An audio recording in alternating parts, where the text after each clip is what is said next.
Chapter 127. Sun Xiaoshuan clenched his teeth. It's all my fault.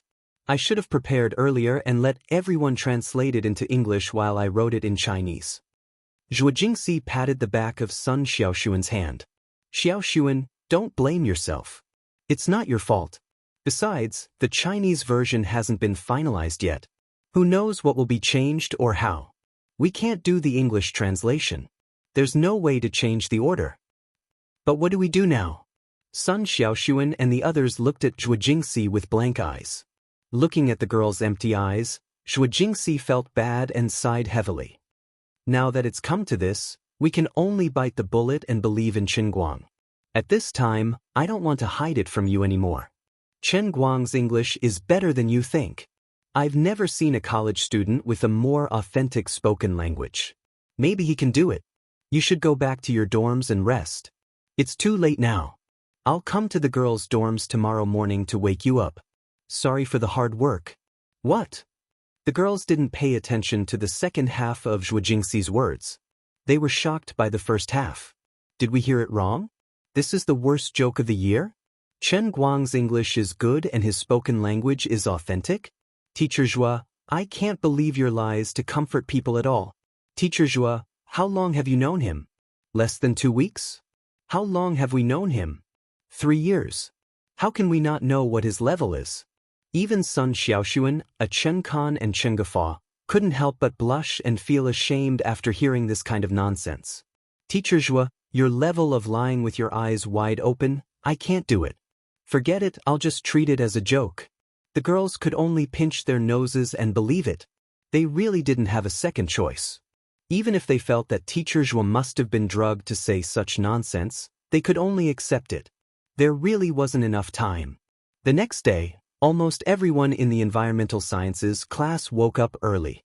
Even Sun Xiaoshuan and the other top students, who had stayed up until almost 5 in the morning, opened their eyes at 7 in the morning. There was no need for Zhuo Jingxi to wake them up. There were too many things weighing on people's hearts. Even if they were extremely tired, it was still difficult for them to fall asleep. Moreover, these were little girls who had yet to experience society. Their temperaments were not that steady. After returning to the dormitory, these poor girls tossed and turned on their beds, unable to fall asleep. Their minds kept thinking about what would happen the next morning, as if they were having a nightmare. In the end, it was equivalent to them taking a nap for more than 2 hours. Although everyone knew that it wasn't good for their skin, the last hurdle was right in front of them. They could only grit their teeth and endure it. Even if it was embarrassing, he had to accept it. After all, it wasn't as if the sky would collapse. The other boys weren't much better. When they thought of their future wives being tortured by the academic exchange, their hearts ached. Well, even though they didn't know which girl was their future wife, it wasn't important. Anyway, they had to hurt their hearts first. If they cast a wide net to catch a few more fish at once, they would definitely be able to hit one. Only old Master Chen Guang seemed to be in a very stable mood. He ate well and slept well. He opened his eyes at dawn. However, the moment he opened his eyes, he realized that something was wrong. Lin Jingwei's 3 grandsons actually tied him up while he was asleep. If you tied me up, then so be it, but why did you have to tie me up so tightly?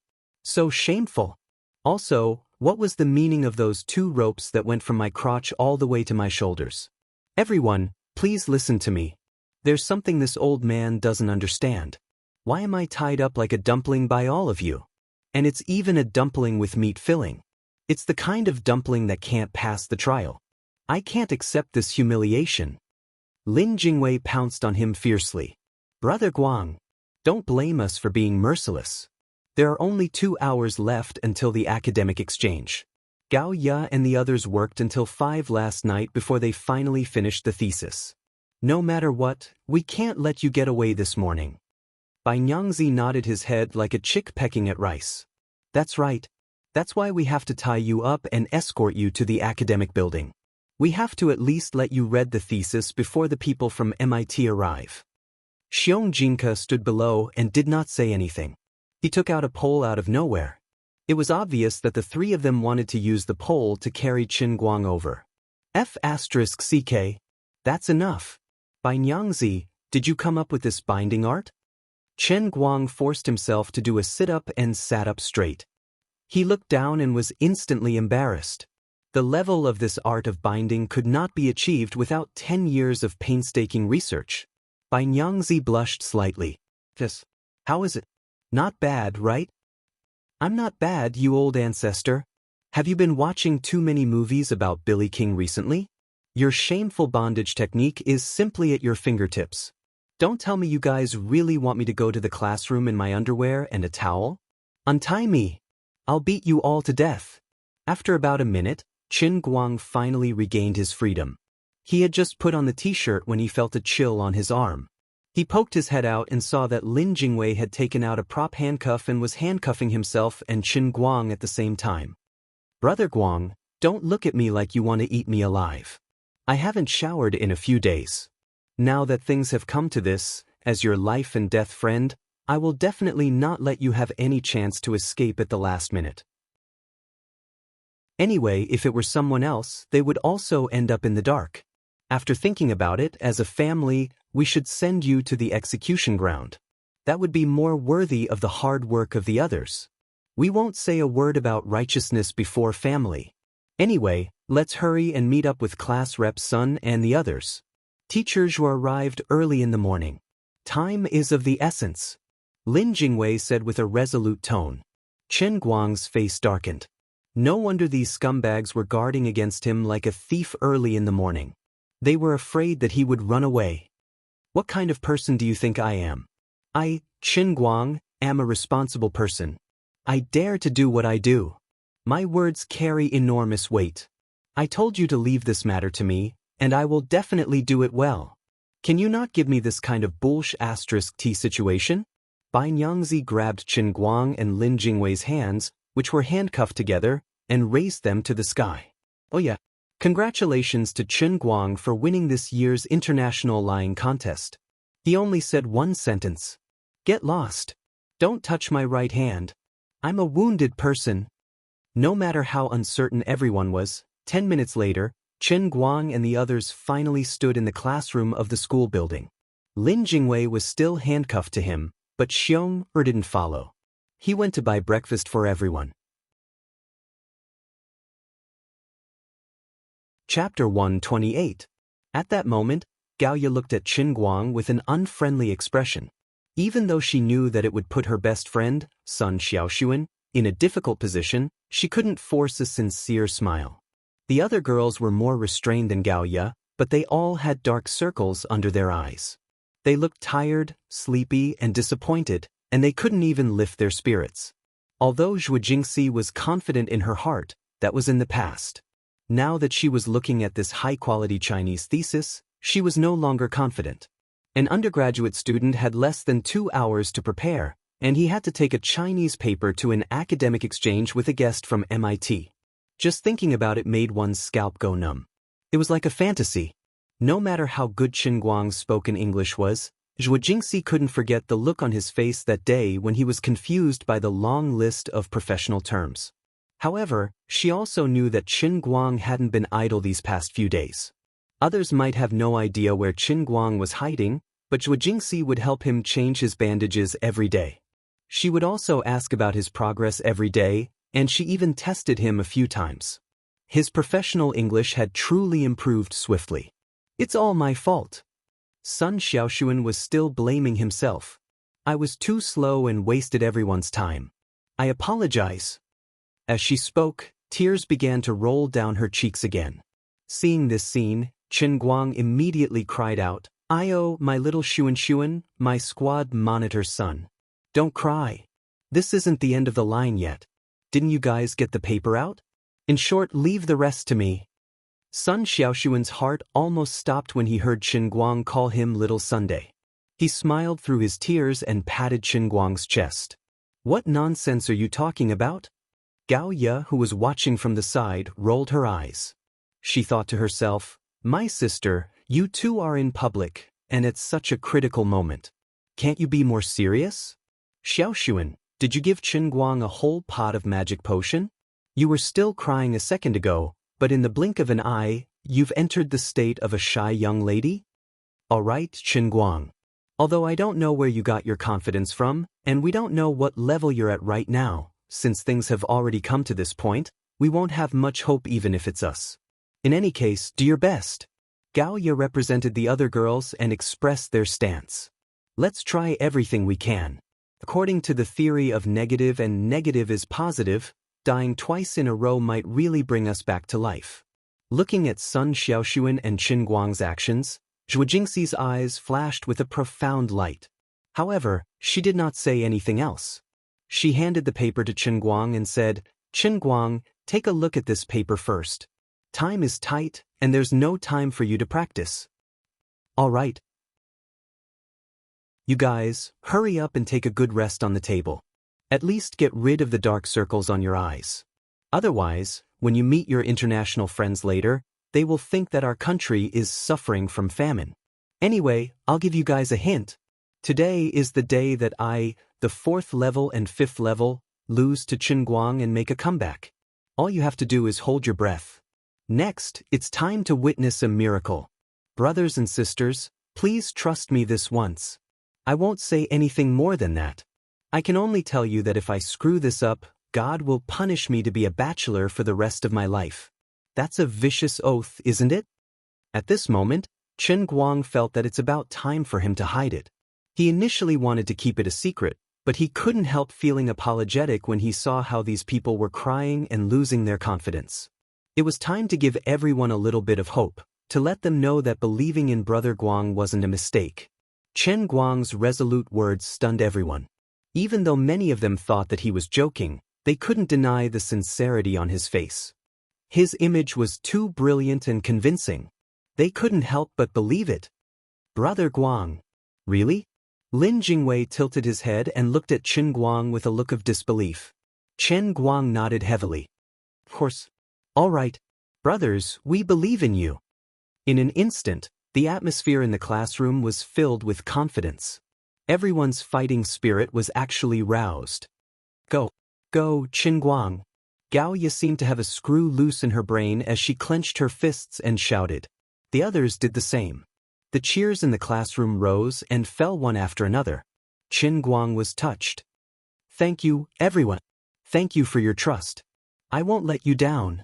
Believe in me. He was about to grab his notebook. His right hand was injured, so he raised his left hand. Shaolin, can you uncuff me first? How am I supposed to prepare like this? Lin Jingwei nodded heavily. At this moment, everyone was no longer worried that he would run away. Oh my God. I dropped the key. You're a fool who can't do anything right. Because Lin Jingwei had made a rare mistake, he had wasted another 10 minutes of precious time. There was no way he could find the key, and he wasn't Zhang Shichao anyway. Luckily, these were prop handcuffs. The material and workmanship were not that exquisite. Xiong'er, who had brought lunch, picked up a pebble by Yuanming Lake and broke the thin, inferior metal chain in the middle. The remaining half of the chain looked like a bracelet, but it was rather shabby. In the end, Qin Guang did not prepare in front of everyone. Instead, he took the paper, the professional English dictionary, and the pink, heart-shaped electronic dictionary that Sun Xiaoxuan gave him. He ran to Yuanming Lake alone. He had already kept it a secret until now, so Qin Guang felt that he could not let it go to waste. There was also another risk. Although what he had said just now was very high and mighty, there was actually nothing substantial at all.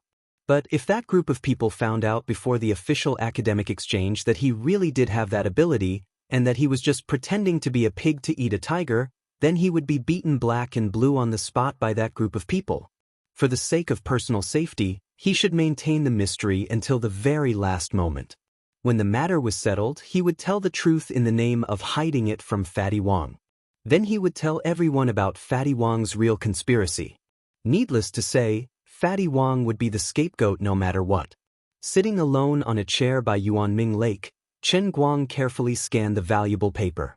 Whenever he found unfamiliar professional terms, he would immediately take notes in a small notebook next to him. His bandaged hand was still in pain from pulling the wound, but he had completely forgotten about it. He had really worked hard these past few days. He had almost gone through the thick stack of professional English vocabulary. Now, he was sharpening his gun at the last minute. He picked out all the words that might cause him to screw up in order to memorize them. It could be said that they were well prepared. After he was done, he looked at the time. Oh, it was almost 8:30 p.m. He counted the unfamiliar terms in the notebook. There were not many, only around 30 or 40 words. This was a small case. After going through everything in his mind, Chen Guang stood up. It was time. F** King MIT. F** King Fatty Wang. I'm going to kneel. Chapter 129. The venue for the academic exchange was in the second conference room of the college building. There were no banners or red lanterns. After all, the other party was just an associate professor leading a group of undergraduate students. It was not that high of a standard, even if you are from MIT in the eyes of ordinary students, but in the eyes of the leadership of Gokyo University, we will send people of the same level to receive the other party. The Massachusetts Institute of Technology is very impressive, but our Wujing University is also one of the top universities in the country. We can't prepare too much for an associate professor and ruin the reputation of our Huaxia University. Therefore, they directly sent Wang Ren, an administrative staff of the college, and Zhuo Jingxi, an undergraduate counselor, to be responsible for the reception. It was almost official enough. Of course, the graduate school should at least show up, but this time, wasn't it Wang Ren who played a trick? However, this was not the effect that Wang Ren wanted to achieve. After spending a little effort, he actually managed to pull a vice president of the academy to the meeting. To put it nicely, he said that the leader would be personally present to boost the confidence of the young employees who had just started working not long ago. Of course, the deputy dean would not easily believe Fatty Wang's nonsense, but he really did not have anything else to do today. Wang Ren was also very respectful to him in the past. Although he felt that this guy was guilty, it was really difficult to refuse his hospitality, so he really followed him. When he entered the door, he even gave Zhuo Jingxi a few words of encouragement, then sat down on the deputy chair of the conference room, as if he really wanted to support Zhuo Jingxi. How could Zhuo Jingxi not understand Fatty Wang's cunning mind? Wasn't he hoping that she would fall a little harder this time? Teacher Zhuo, how is it? When are they coming? Chen Guang entered the conference room at about 8:45. As soon as he entered the door, he saw Fatty Wang and the deputy dean. He had some impression of sitting next to the chair. He frowned slightly, but ignored Fatty Wang. Instead, he pulled Zhuo Jingxi and asked. Zhuo Jingxi looked at her watch. I just contacted Associate Professor Schmidt. They will arrive at 9 sharp. When did these two grandsons come? Chen Guang quietly pointed at Fatty Wang and the deputy dean next to him. Zhuo Jingxi rolled her eyes at him. What are you talking about? Don't talk about Director Han like that. Chen Guang snorted. Being so close to Fatty Wang, they must be jackals of the same lair. How can they be anything good? Wasn't their purpose for coming here simple enough? Aren't they just waiting to see us embarrass ourselves? Don't worry about them. If you're afraid of being affected, go to my office and rest. I'll get someone to call you over. I'll wait outside the academy building first. Forget it, I'll go help. Chen Guang shook his head and refused. Instead, he helped Sun Xiaoxuan by placing bottles of mineral water in every corner of the conference room. This squad leader's son really had a tiring life. The circles under his eyes were so dark that ink could be squeezed out, but he was still stubbornly holding on. It was 9 o'clock sharp, and the teachers and students of MIT, led by Schmidt, appeared outside the school building on time, neither too early nor too late. Zhuo Jingxi, who had been waiting here for a long time, immediately walked up and chatted with Professor Schmidt. The other party seemed to know Chinese etiquette very well. He didn't make any awkward gestures like hugging first when they met. He just shook hands with Zhuo Jingxi. Behind Schmidt were about a dozen young students, both male and female. They looked no different from the Chinese, with noses and eyes. Zhuo Jingxi led them all the way inside and into the conference room. Wang Ren and Deputy Director Han stood up together and represented the academy to have a warm conversation with Schmidt as a form of welcome. As the student representative, Chen Guang was not in a hurry to be pushed to the front stage. It was Associate Professor Schmidt who went up to the podium and roughly explained the purpose of his team this time. Brother Guang, to be honest, I'm a little disappointed. Bai Nyangzi secretly looked at the group of foreign top students. He hid his hand under the table and pulled on Chen Guang's clothes. Chen Guang stepped on his foot and said, "Don't King interrupt my thoughts. I'm busy." Bai Nyangzi turned his head back with a disappointed face. He had a lot of thoughts but no one to share them with. What are you disappointed about? Although he didn't want to admit it, Chen Guang was indeed interested. Bai Nyangzi immediately became energetic and said, "I thought the top students from MIT looked scary. Now that I see them, they don't seem to be that big of a deal." Chen Guang rolled his eyes. He thought that this guy really had something to say, but he didn't expect him to talk nonsense. What else? What do you think it should be? Did the people from MIT have to be monsters with 3 heads, 6 arms, and 8 eyes? We're university students of the new era. Can't we have normal brain circuits? Chen Guang and Bai Nyangzi were talking softly, but Associate Professor Schmidt didn't notice them. He was in high spirits as he introduced the purpose of his visit today. He took this group of students across the ocean to Gokyo University with the aim of promoting cultural exchanges between the two schools. Gokyo University was one of the first schools in China that specialized in environmental science. It was a pioneer in this field in China. As a scientific research institution that pursued the true meaning of science, MIT also attached great importance to the teaching and research of environmental protection. Therefore, they hoped to learn from the teachers and students of Wuxia University to further understand the teaching and research situation of environmental protection in China.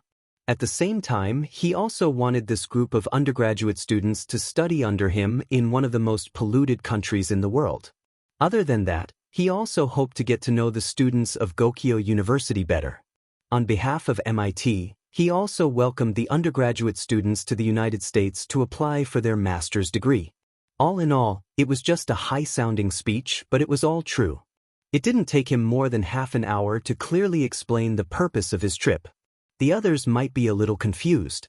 After all, Associate Professor Schmidt spoke too fast. However, Chen Guang understood every word. He couldn't help but secretly pout. "Friend, why do you sound a little strange? Why did you have to carry a gun and a stick out of nowhere? What do you mean by one of the most polluted countries in the world? Aren't you slapping us in the face? Although we can't deny it, we can't let a foreigner like you say it out loud, right? Also, why do I feel that you're arrogant in your words? Yes, MIT is great and impressive, but what I hear from you is that you're a superior inspecting your subordinates to see how they're doing. Don't look down on us."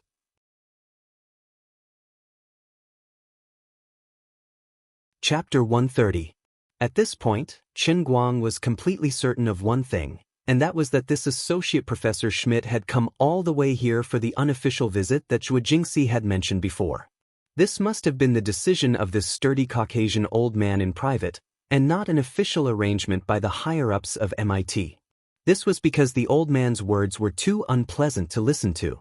Zhuo Jingxi and Sun Xiaoxuan basically understood what he was saying, but they didn't hear the arrogance and conceit in Schmidt's words. Because they weren't like Chen Guang, who could always guess the intentions of the other party with extreme malice, they could see through the contempt hidden behind Schmidt's seemingly good-natured appearance. As for the other students, they were completely confused, and their minds were full of thoughts to find words that they could understand in Schmidt's words. Their minds turned for a long time, and finally they could only come to a conclusion. Damn, the words that I can understand are actually all from junior high school textbooks. After entering high school, they had almost forgotten everything they learned. It was impossible for them to comprehend the deeper meaning of the words. As the deputy dean of the school, Deputy Director Han was indeed an old-fashioned person. His English was not bad, and his administrative skills were top-notch. He was the best at reading people's minds, and he could also hear that something was wrong. His expression didn't look too good, but he still squeezed out a smile, pretending to be good to everyone. The most nonsensical one was Wang Lin. This grandson was ignorant and incompetent. He clearly didn't understand a single word, but he had to nod his head like a hammer hammering a nail. His seat was very close to the main podium, and Schmidt frequently nodded at him. Wang Lin felt proud of himself and nodded his head even more cheerfully. Schmidt thought that he was really a wonderful person, and he had a lot of fun making eye contact with Wang Lin during this half an hour.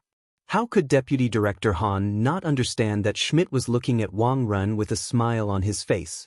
It was obvious that he was looking at a fool. When Schmidt finally finished, Deputy Director Han couldn't help but poke Wang Lin's waist. "Little Wang, your brain is so good, can you understand what he's saying?" Wang Lin smiled smugly at President Han. "President Han, I'll tell you the truth. I don't understand." "Then why the hell are you nodding your head?" President Han was defeated by his poor and smug look. Chen Guang hid in the crowd and watched Wang Lin's idiotic performance. He didn't find it funny at all. It was so embarrassing. By the time Schmidt finished, it was time for Chen Guang to make his appearance. Chen Guang was quick and efficient. He took the thesis and walked onto the stage. As he stood next to the podium, the huge conference room suddenly became silent. The whole class held their breath, as if they didn't even dare to breathe heavily, for fear that their breathing would disturb Chen Guang. Even Sun Xiaoxuan, Lin Jingwei, and the others, who had been given a boost by Chen Guang, were still thinking of Chen Guang's tragic scene of kneeling in front of the level 4 gate. They only hoped that the gods would bless them, and that the heavens would send down a bolt of lightning, so that Chen Guang would become an English expert on the spot. Although Zhuo Jingxi was confident in her heart, she couldn't be at ease until the dust settled. What's more, Wang Lin was still pulling Vice President Han to sit below the stage. If something really happened, she would immediately explode. Looking at Chen Guang, Wang Lin wore a profound smile on his face. He was truly curious to see what Zhuo Jingxi could achieve by throwing away the jar. "Brat, you want to stand up for Zhuo Jingxi? You can't even pass the level 4 exam. What right do you have to stand on this stage and be the main speaker? I arranged this matter for your class because I know that no one in your class can take it." Wang Lin turned his eyes to Zhuo Jingxi proudly. He wanted to see Zhuo Jingxi's expression of despair. Strange? Wang Lin was even more puzzled. Although Zhuo Jingxi was indeed very nervous at this time, with her hands clasped tightly in front of her chest and her pair of beautiful eyes staring at Chen Guang, in addition to nervousness, there seemed to be more expectation in her eyes? That's impossible. Where did her confidence come from? Wang Lin's seat was very close to the main podium. He glanced at the speech script in Chen Guang's hand and saw that it was densely printed in Chinese. He almost couldn't help but laugh out loud. This group of people must be joking, right? Letting this idiot Chen Guang run up to the stage with a thesis in Chinese? Do you want to learn from Schmidt and use your mother tongue to talk? Although the whole world is promoting Chinese, this doesn't seem right, right? Zhuo Jingxi, is this your idea? In Chinese? Do you think you can fool us with this? Do you think we're all idiots? When something happens, I'll see how you explain it to the dean. Schmidt and his students were even more puzzled. They didn't understand what was going on. They thought that this little boy was a great person, and these people's reactions were too strange. Although they didn't know what was going on, human emotions were indeed infectious. The group of international friends all held their breath. Looking at the solemn atmosphere, Chen Guang first picked up the script, then grinned at the audience, and suddenly began to speak. Chen Guang's current accent could not be described as fluent. As he opened his mouth, pure English with a medieval accent came out one by one. Sun Xiaoxuan and Bai Nyangzi suddenly widened their eyes and mouths. They could only stare blankly at Chen Guang, who was speaking to the Chinese thesis on the stage. Confused, crazy, broken down. They were greatly frightened, and they even began to doubt their lives. They didn't understand what happened to Chen Guang at all. He on the podium was too strange, too strange. A person who had basically gotten all of the level 4 mock questions wrong was facing a professional paper on environmental science written in Chinese. He was speaking in an authentic medieval British gentleman's accent fluently and eloquently. Even when he was excited, he would dance from time to time to deepen his emotions. Translating from Chinese to English on the spot didn't seem to pose any difficulty or obstacle to him. It was as simple as eating and drinking water, casual. At least, Schmidt and his students, who were sitting on the other side, were listening with great interest. From time to time, they would raise their hands and get up to interrupt Chen Guang to discuss certain issues with him. Chen Guang was very patient every time to answer any of the other party's questions, and he was able to give satisfactory answers, which made the other party nod and sit down again. What the hell? What a big ghost. He really wasn't talking nonsense, he was really talking about a thesis.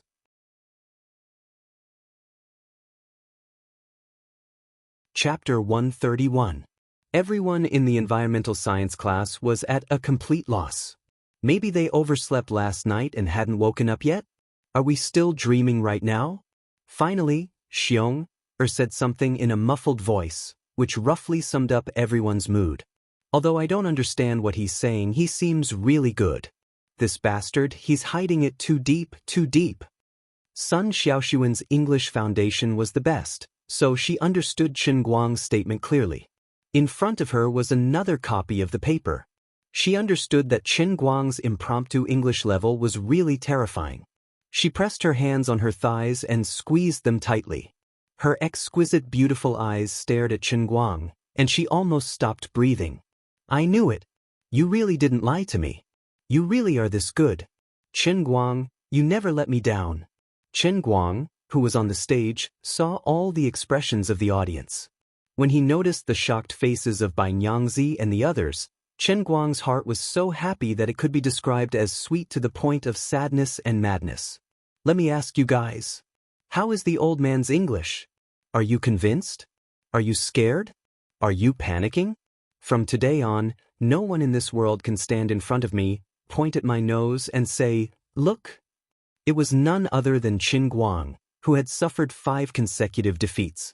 You guys have to say, that's more Li Yang than Li Yang, more Jin Dongfang than Jin Dongfang, the king of English, Chen Guang. Zhuo Jingxi's performance was not much better than Sun Xiaoshuan's. She almost couldn't hold back her tears from the excitement. Thank God. His performance was amazing. It was better than he had imagined. He could actually express such a Chinese paper in English so fluently on the spot, and he didn't make any mistakes in the professional vocabulary that I was most worried about. He really tried his best for me. Zhuo Jingxi stared fixedly at Chen Guang, who was constantly showing off on the podium. Her mind was in a daze as she recalled the feeling when she was ambushed by him that day. But this time, it was his heart that felt warm, not his buttocks. Deputy Director Han did not know what kind of reputation Chen Guang had for English in this class. When Wang Lin recommended this class to take on the job, he thought there might be students with good English in this class. However, he was still shocked. He looked at Chen Guang with an appreciative smile on his face. He felt that this young man was really not bad and had great potential. Although Wang Lin always used his uncle's help from time to time to do some bullsh*t things in the academy, he did a pretty good job this time. Schmidt and the others didn't know why the teachers and students of Gokyo University were behaving so strangely, as if they were very surprised. But on second thought, this young student's spoken English was indeed very good, even more authentic than them, the authentic Americans. From Schmidt's point of view, this young man's spoken English could even be regarded as an art of language. Linguistics was not only in Chinese, but also in English. Although Schmidt did not specialize in English linguistics, he had a wide range of academic interests and made a lot of friends. One of his friends happened to be the world's top linguists in this field, and he often acted as a language consultant for some large-scale medieval blockbusters, such as Pirates of the Caribbean. Schmidt felt that this young man's spoken English was full of medieval European style, just like what his friend often said. As an associate professor, he even subconsciously felt that the young man standing in front of him was a gentleman from an ancient British family. Of course, the quality of the paper prepared by Gokyo University's undergraduate students was indeed high, which also amazed him. He felt that he had underestimated Gokyo University before coming here. In the vast Huaxia, there were many hidden talents. It was really scary that there was such a talented undergraduate student in Gokyo University. Schmidt was caught off guard, and he subconsciously felt ashamed. Among the people present, there was only one person with a rotten face, as ugly as if his parents had died. That person, of course, was Wang Ren. Before coming here, even before Chen Guang really opened his mouth, Wang Ren was very sure that this time, Zhuo Jingxi was going to be in big trouble, and she was going to embarrass herself. Previously, after inquiring about Chen Guang's name, Wang Ren was very much looking forward to it. He really wanted to see how this arrogant student who dared to talk back to him would be embarrassed in public. He only treated the whole thing as a big joke. This big joke would only have two main characters. One was Zhuo Jingxi, the other was Chen Guang, and he, Wang Ren, could only be the real person behind the scenes with vested interests. The reason why he brought Vice Dean Han here was to let this Vice Dean, who had real power in the school, see Zhuo Jingxi's embarrassing appearance with his own eyes. He wanted Vice Dean Han to directly lose face in front of his international friends. This way, Zhuo Jingxi could forget about making a comeback in the school in the future. If you still want to be put in an important position, you must go through my, Wang Ren's, hands-on support. If you are still not convinced, then I will make use of this matter to make a big deal out of it, and make you, Zhuo Jingxi, completely lose face and dignity. But now, he was completely confused. He suddenly came to realize that he was the biggest joke of all. No wonder Zhuo Jingxi seemed to have become a different person in just a few minutes after returning. It turned out that not only was Chen Guang's English not low, it was actually high to this extent.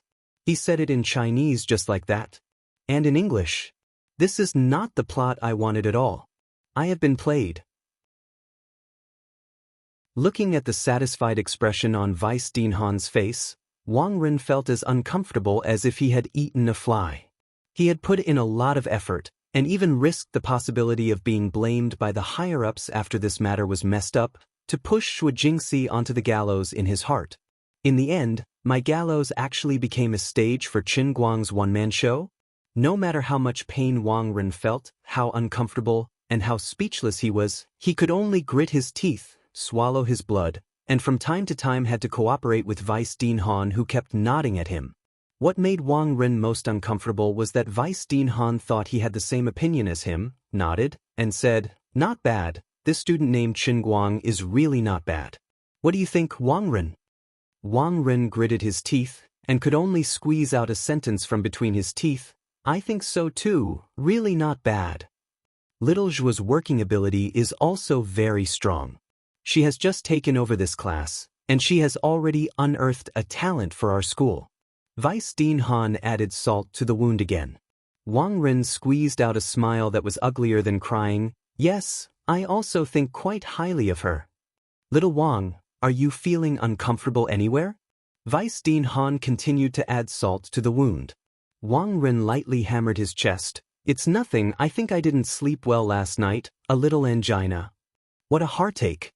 I, Wang Ren, never thought that I, Wang Ren, would be pecked in the eye by a goose. This wedding dress that I made for Zhuo Jingxi, this time it is inlaid with gold and silver. I have become the reincarnation of Lei Feng.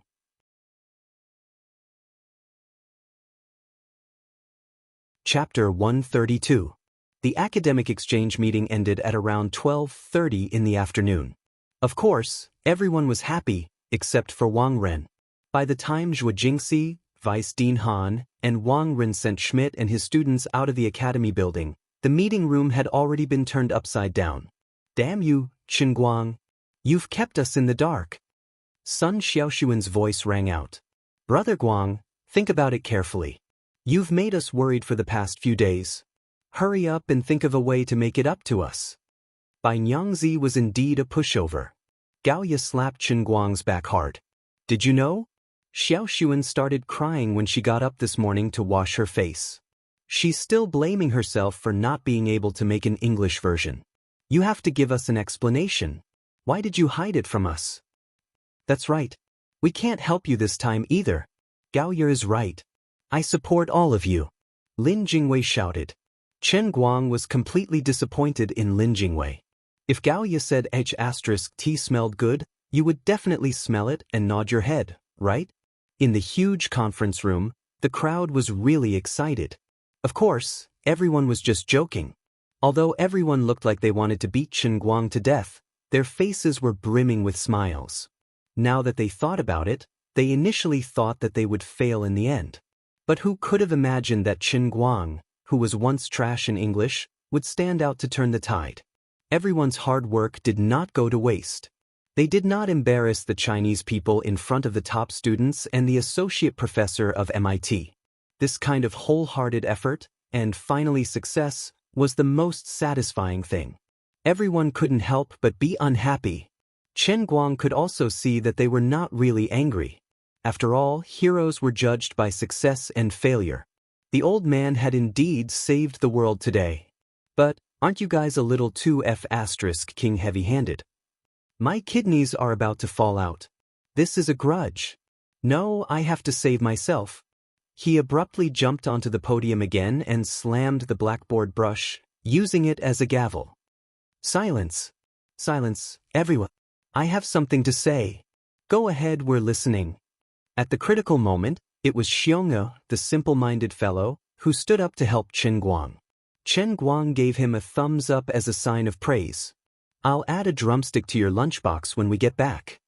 It won't be too late to beat him up after listening to him.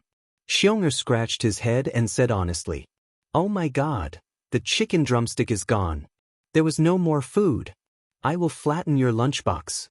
The old man was unhappy. As the savior, what kind of attitude was this? Show some respect to the savior. Let me ask you one thing. Think back to the time when you mocked me for not being able to pass the 4th level. How arrogant were you?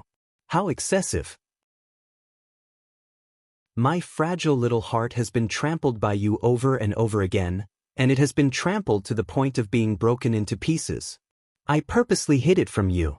I wanted to give you a big surprise today. Now, think again, look again. Do you feel that your faces are in pain? Did I slap your faces until they are swollen? Don't you feel ashamed? Since you are heartless, don't blame me for being unjust. Originally, I didn't want to go all the way with this face-slapping plan, but you forced me to do it. If I had a choice, I would also want to be a good person, but you didn't cherish the opportunity. Beat him up. Although the price of courting death was painful, Chen Guang's heart was indeed full of joy. 3 whole years of humiliation. Every time someone speaks English, I can't raise my head. I was almost stuck on the pillar of shame. Today, I finally have a chance to turn things around, so how can I restrain myself? Also, luckily I protected my face, so the loss isn't too big. It's barely acceptable. But after the commotion, Chen Guang lowered his voice and told everyone the ins and outs of the matter. Only then did everyone understand that he was deliberately hiding it, not to make everyone worry for no reason, but because he had other plans. Everyone immediately forgave him. That's right, how could our family's master Chen Guang's character be so bad? Let's put it this way. Although I trust everyone, no one here will take the initiative to tell that damn fatty Wang Lin. But Chen Guang, suddenly have such a high level of English. It's also a very domineering and cool thing. I'm just afraid that some of my brothers and sisters will accidentally spill the beans when chatting with people from other departments. If it reaches Wang Ren's ears, he'll make some trouble for me. If I can't come today, then wouldn't this matter be completely over? Teacher Zhu just started working, and she already fell down like this. What can she do in the future? Fatty Wang, this scum, is very poisonous. Chen Guang only said a few words lightly, but Fatty Wang immediately took the blame. Of course, what Chen Guang said was not a single word of falsehood. In the academy, Wang Ren really did have such a reputation. *CK. Wang Ren the scum. I can't stand it anymore. I'm going to beat him to death. Xianxia was really irritable. He was the first to jump out. I thought he really restrained himself.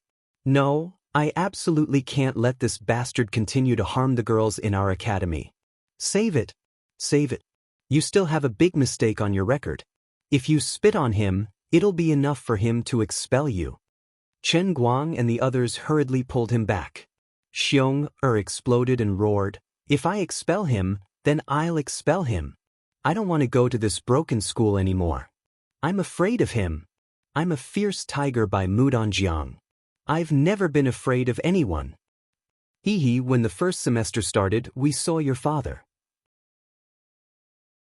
He's Wusong by Mudanjiang, your father, Xianxia." At the mention of his father, Xianxia immediately became quiet. If he really got expelled and went back to his hometown, his father would definitely hang him on a tree and beat him to death. But we can't let him act so unscrupulously. Xiong was so angry that he said idioms. Lin Jingwei frowned at the side, as if he was thinking of an idea. Gaoya silently ran to the podium and pulled out a black stick. It was the kind of stick used to point on the blackboard during lectures. I don't have any punishment on me. I'll go beat him a few times. After a lot of noise, Gaoya was finally stopped. Alright, you guys calm down. This kind of thing isn't something we students can handle. What we can do is protect Teacher Zhua. Everyone understand? People like Wang Ren are righteous. Sooner or later, he'll get what he deserves. But we have to be more rational when we do things, understand? Chen Guang, who was known as the Great Master, actually turned around and tried to persuade others. What are you guys whispering about? It's so noisy. Not a single one of you is proper. Oh, speak of the devil. Wang Ren, Vice President Han, and Zhuo Jingxi actually came back at this time. The one speaking in a weird tone was none other than Wang Ren.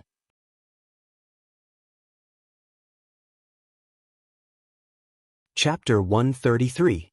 Immediately, the boys and girls took action and held down Xiong and Gaoya, not giving them a chance to show off their skills. Of course, everyone's actions weren't very obvious. They just placed their hands on the two from all directions. Chen Guang also tried his best to signal the two with his eyes, telling them not to act rashly.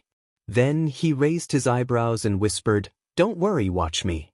I'll deal 10,000 points of damage to him without a drop of blood. I guarantee it'll be more painful than beating him up." Everyone looked at Chen Guang's strange expression and remembered his miraculous method of turning the impossible into the possible. They believed him. Then, Chen Guang turned around and walked toward Zhuo Jingxi and the other two. Wang Ren saw that no one cared about his outburst. Moreover, the way the students looked at him was very strange. He immediately guessed that Chen Guang must have said something he shouldn't have. Therefore, his already ugly expression became even more gloomy. It was as if a layer of cumulonimbus clouds had covered his face, ready to rain and thunder at any time. However, today's incident was a good thing for the academy. Vice Dean Han, whom he had prepared to deal a fatal blow, was praising Zhuo Jingxi. Wang Ren knew that he had to endure it. "I'll endure it. I'll accept my loss today." However, this matter would not end like this. Just as Wang Ren was thinking about this, he looked up and saw Chen Guang walking toward him with a meaningful smile on his face. "Director Wang, you asked us what we were mumbling about just now." Chen Guang stood in front of Zhuo Jingxi and the other two and grinned, revealing his white teeth. Wang Ren really wanted to say that he didn't want to know. However, Chen Guang chuckled. "We were just saying that this year's environmental engineering students are really lucky to have met such a good leader of the academy. Especially Director Wang, we're so grateful to him. On behalf of all the boys and girls in our class, I would like to thank you, Director Wang." Chen Guang chuckled and ignored Zhuo Jingxi, who was constantly signaling him with her eyes. Instead, he stared at Wang Ren and said word by word. Although he was thanking Wang Ren, there was no smile on his face. Instead, there was a hint of mockery that only Wang Ren could understand.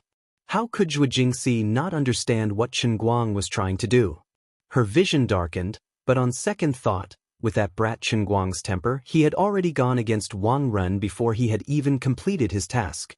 Now that he had achieved success, if he didn't viciously disgust Wang Ren, he would no longer be him. Forget it, I hope he can control himself a little and not go overboard. A debt of gratitude? Wang Ren was disgusted by this word. Who the hell wants to be indebted to you? Did you really just say that? Who are you trying to fool? But since Chen Guang said it like this, he really had to respond. "Classmate Chen Guang, you're too modest. It's mainly because you've worked hard." Vice Principal Han really liked this student very much. Not to mention that he was brimming with talent, he was actually not arrogant at all. He had some achievements, but the first thing he wanted to do was to thank the leader. He was really a great talent. Today's morning was really not in vain. Therefore, Deputy Director Han smiled like a big peony in full bloom. He was very excited and patted Qin Guang's shoulder. He said heavily, "Qin Guang, you're very good, very good. I hope that in the future, in your studies, you will not be arrogant and impatient and continue to work hard. I have high hopes for you. Xiaozhua is also not bad. I'm very satisfied with your work. In this month's performance evaluation, I will personally give you a big A. I really didn't expect that because of Xiaoxin's illness, we pulled you over to be a firefighter. We pulled out a talent." Zhuo Jingxi was embarrassed by Deputy Director Han's praise. She just waved her hand and said, "Deputy Director Han, you're too kind. I'm just working hard to complete the task assigned by the leader. I don't deserve it, I don't deserve it." On the other side, Chen Guang turned his face to Deputy Director Han and smiled. From the long period of observation just now, coupled with Deputy Director Han's attitude at this time, Chen Guang understood that this old man was really not jackals of the same tribe as Wang Ren. "I've misunderstood you. Deputy Director Han, your words are too serious. Although we are indeed proud of what happened today, we don't dare to take the main credit. This is all thanks to Director Wang.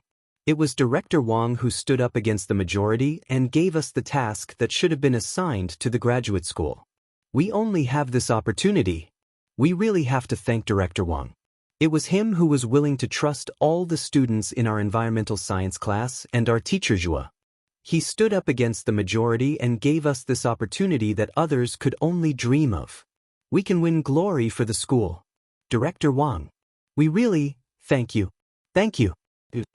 Chen Guang turned his head and said the last half of the sentence to Wang Ren. Every word was like a detonator exploding from his mouth. His spittle sprayed all over Wang Ren's face. This bastard. He did it on purpose. Wang Ren's head was burning. He clenched his fists so tightly that the veins on his hands were popping. He really wanted to jump up and punch Chen Guang's smiling face. At this moment, Deputy Director Han, who was next to him, suddenly patted his shoulder. "That's right. Xiao Wang, you have indeed made a great contribution in this matter. I'm ashamed to say it. When you said that little Zhuo would lead her class, my heart was really beating like a drum. I didn't even want to agree to it. It was really you, little Wang, who insisted that little Zhuo's class would definitely not be a problem. That's why I finally agreed. Now that I think about it, I'm also in a cold sweat. Fortunately, you insisted again and again. That's why I got to see such a good show today. I almost missed out on a talent. Very good. Keep up the good work." As Deputy Director Han said that, he patted Wang Ren's shoulder fiercely again and again. In his heart, he thought that he had indeed blamed him wrongly. This Wang Ren had really turned over a new leaf. He even knew how to help a new employee who had just joined the workforce. Deputy Director Han felt a little guilty in his heart. He patted even harder. The way he looked at Fatty Wang was also full of praise and affirmation. He looked very comforted. Old Han's seemingly encouraging slap landed on Fatty Wang's shoulder again and again. However, it turned into invisible flying knives. They were the kind with barbs. They fiercely stabbed into Wang Ren's heart that was about to shatter. Deputy Director Han's words sounded like praise, but it was like a torrential storm of pear blossom needles. It pierced the pitiful Wang Ren's heart full of holes. Wang Ren wished that he could just fling his sleeves and leave. However, he was the one who dragged Deputy Director Han here. At this time, he was still praising him. This cold face could not be shaken off. Even if his heart was already twitching in displeasure and anger, he still had to squeeze out a smile as if he was receiving a lecture. This hypocrisy was the most uncomfortable. In turn, it further deepened his resentment. This is not what King wanted.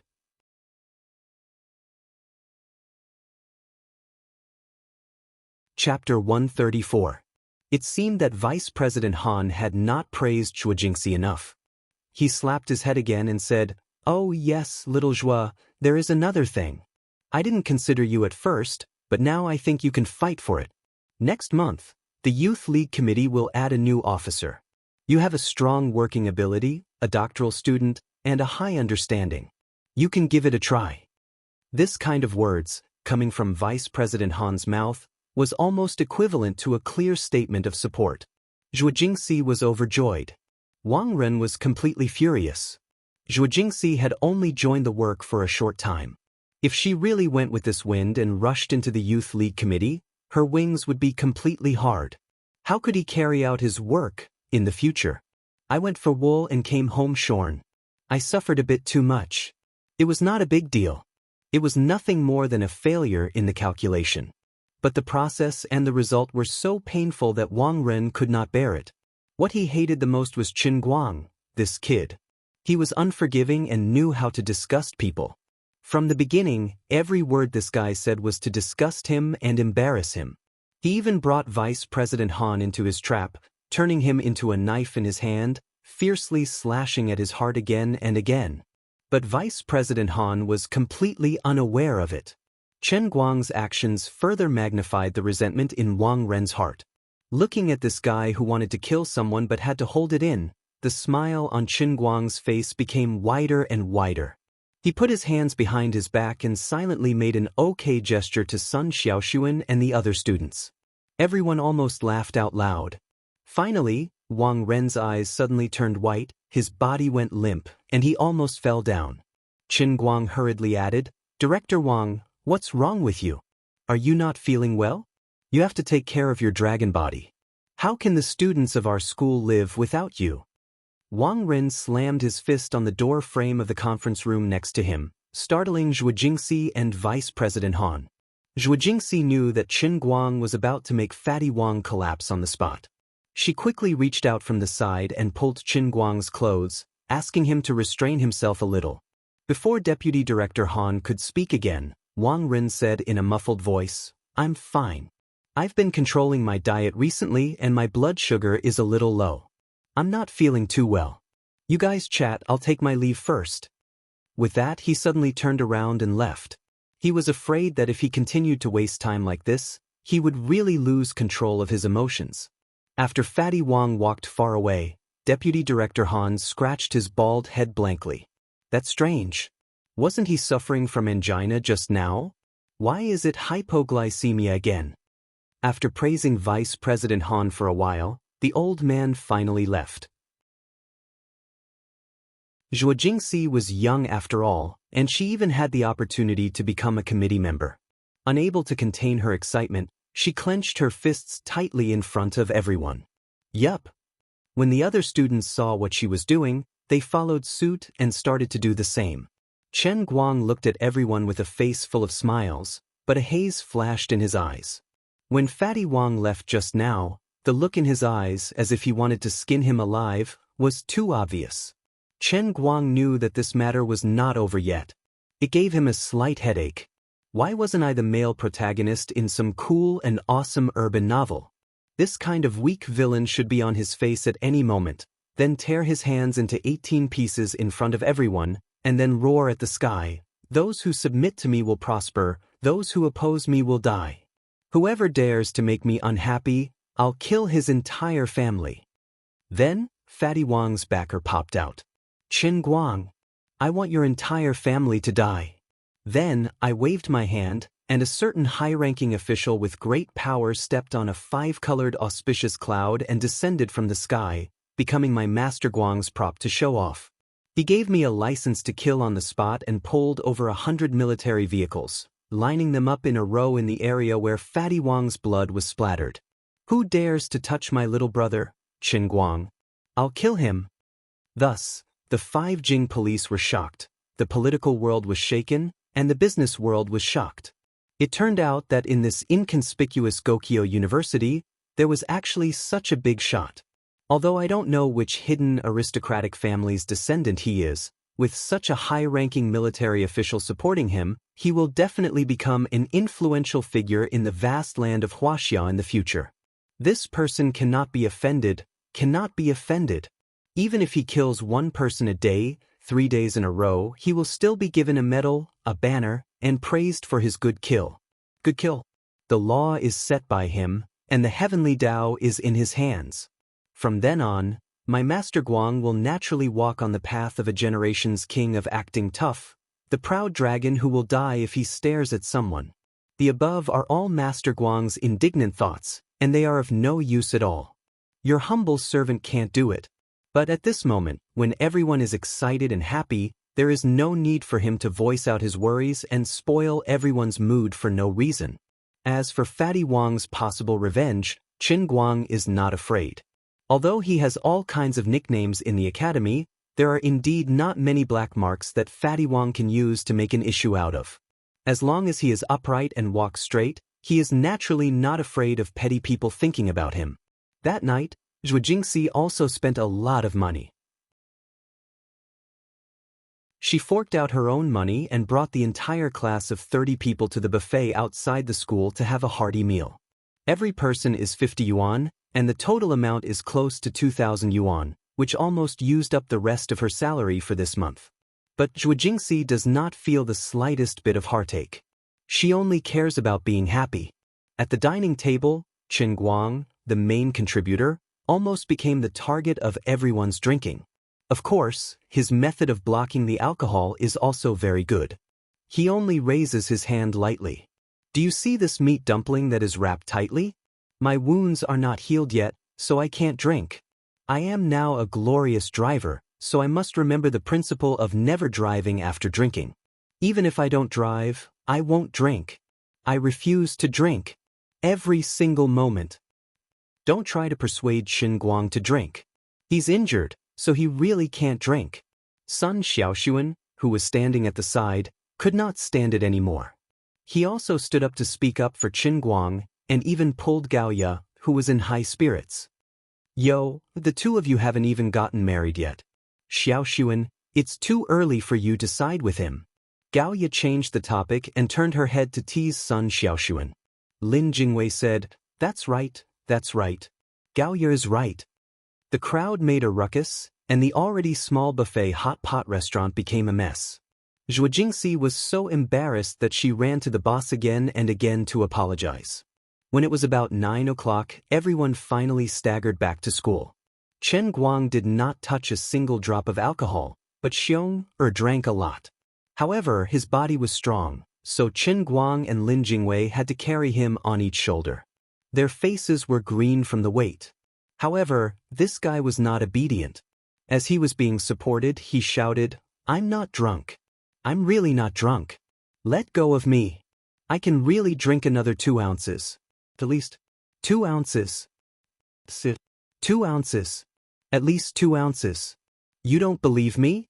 Look at my fingers. I can clearly count how many fingers I have on my hand. That proves that I'm not drunk. 1, 2, 3, 4, 5, 6. As soon as they entered the school gate, they felt the strange gazes from both sides. Chen Guang and Lin Jingwei wanted to hide their heads in their clothes. It was so King embarrassing. By the way, why didn't Ren Yuan and the others come? Xiong was a smart guy. He actually asked this. Lin Jingwei said nonchalantly, I went to inform them, but they didn't come. Maybe it's because of Pan Zhang's incident that they feel embarrassed. Who cares what they're doing? I've already informed them anyway. In the end, Chen Guang did not send Xiong all the way to the dormitory. Instead, he called Zhuo Jingxi downstairs. It turned out that Zhuo Jingxi suddenly remembered that she was so happy that she forgot everything else and had not changed Qin Guang's dressing.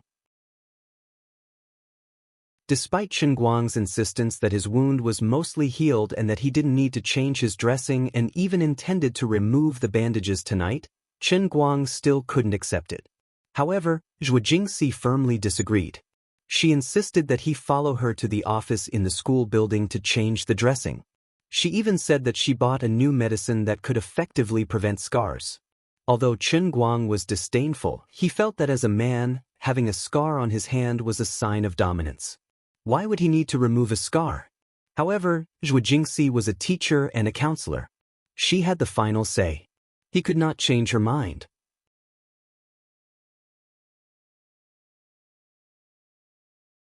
Chapter 135. I have a feeling that Wang Ren won't let this go. On the way, Zhuo Jingxi couldn't help but say this. Calling Qin Guang over to change his dressing was one reason, but the other reason was that she was still brooding over this.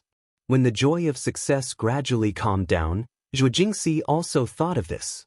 Qin Guang squeezed his fist a little harder, and the wound on his finger no longer hurt. He replied indifferently, "Of course I know that, but it doesn't matter. He can't just fire me because I'm too handsome, right? If he wants to pick a fight with me, he has to have a good reason, right?" Zhuo Jingxi felt defeated by him. "I'm serious. What are you sure about?"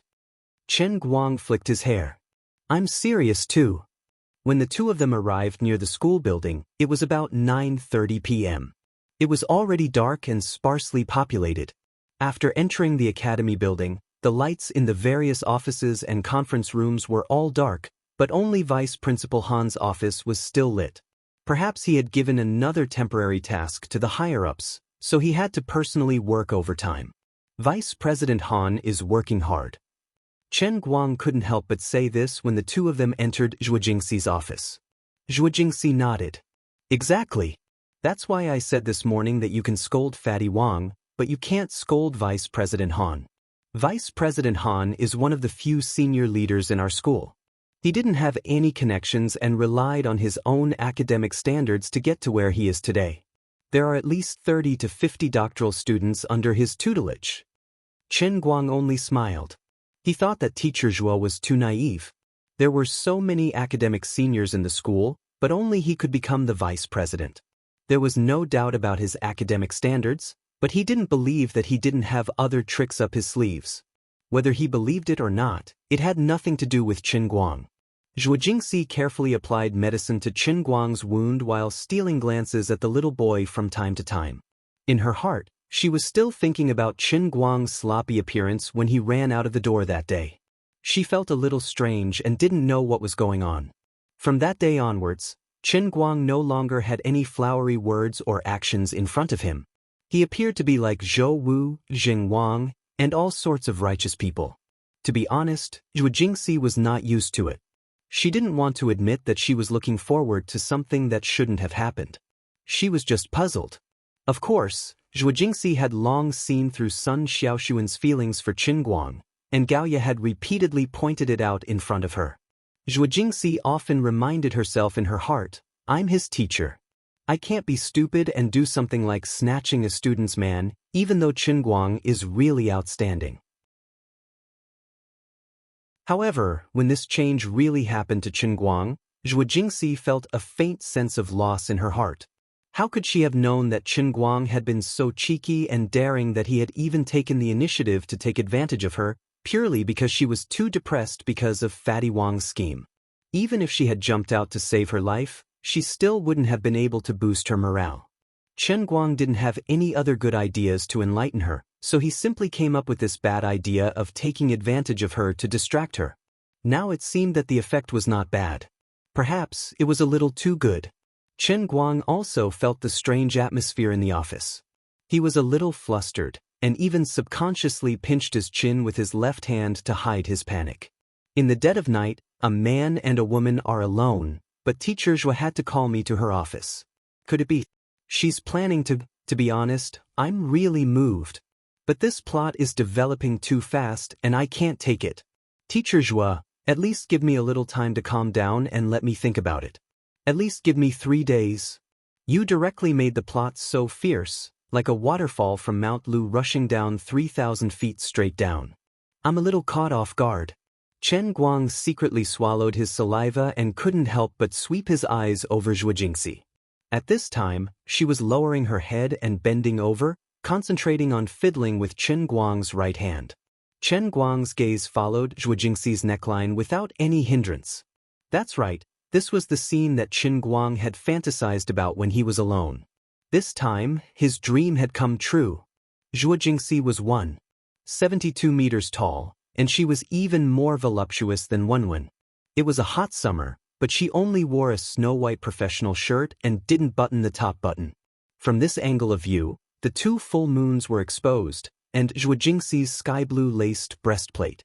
It reminded Chen Guang of a scene when he was playing Dota. He controlled the void mask and suddenly cut in with a perfect big move, Big 5. Moreover, it was a perfect juxtaposition of 2 big moves of the void mask. It was also known as the double refresh ball. Alright, this was too profound. It was 2 semicircles of the time freeze ball, 2 sky blue hemispheres. This was too scary. This was more than just time freeze. Even the thought of me, the savior of the heavenly Holy Grail, was about to freeze. My physical body was also about to be frozen. Not good, the power that the old man had suppressed for a long time was about to go out of control again. She was so close now, and I was wearing thin Hawaiian shorts. If the dragon raised its head, the sky would definitely fall and the earth would crack, severely injuring her eyes and destroying my glorious image in her heart. What should I do? What could he do to suppress this terrifying desolate force? Chen Guang was burning with anxiety as he immediately shifted his gaze away and looked around Zhuo Jingxi's office. What was that? Why didn't I notice it before? In the corner of the office, next to the curtain, Chen Guang found a very interesting thing. It was not a thing but a set. It was a set of medieval knight armor. It looked quite new, and the workmanship was also quite good. The helmet and visor were quite exquisite. When flipped, it could completely cover the whole face. Awesome. It even had gloves. This workmanship, this thought, it was a high-end product. As a professional who had been in Big Beard Deng's crew, Chen Guang boasted that he knew the ropes. He was really attracted by this interesting thing. He could not help but imagine how it would feel when he wore this armor. It must be quite powerful and domineering, right? Amazing, really amazing.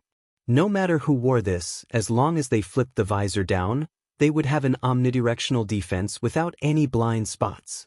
This thing looked very valuable. Could it be that Teacher Zhuo was a rich second-generation kid who had been hiding his strength? I've underestimated you. Can I move it and sell it? Since we're friends, I'll do it. That's Teacher Shin's collection. He likes this kind of thing, so he didn't have time to take it with him. I thought it was in the way, so I moved it to the corner. It's so heavy that I'm exhausted. Teacher Shin already called me. In 2 days, he'll ask someone to help him move it.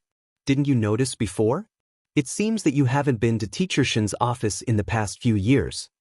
Zhuo Jingxi noticed the look in Chen Guang's eyes. Chen Guang laughed. Why would I come to the counselor's office for no reason?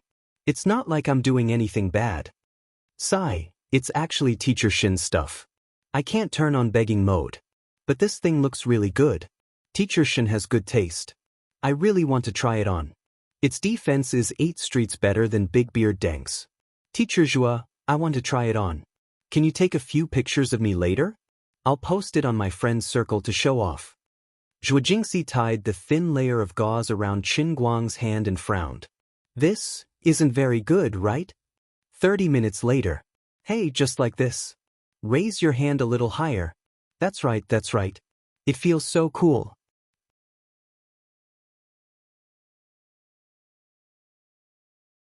Chapter 136. Chen Guang, look at this one. It's so beautiful, just like the general in the Song of Ice and Fire. After clicking countless times, Zhuo Jingxi held her phone and waved it in front of Chen Guang, who was still wearing his armor. Although she said no, her body was honest. When the photo was taken, she was even more excited than Chen Guang himself. She looked like a little girl.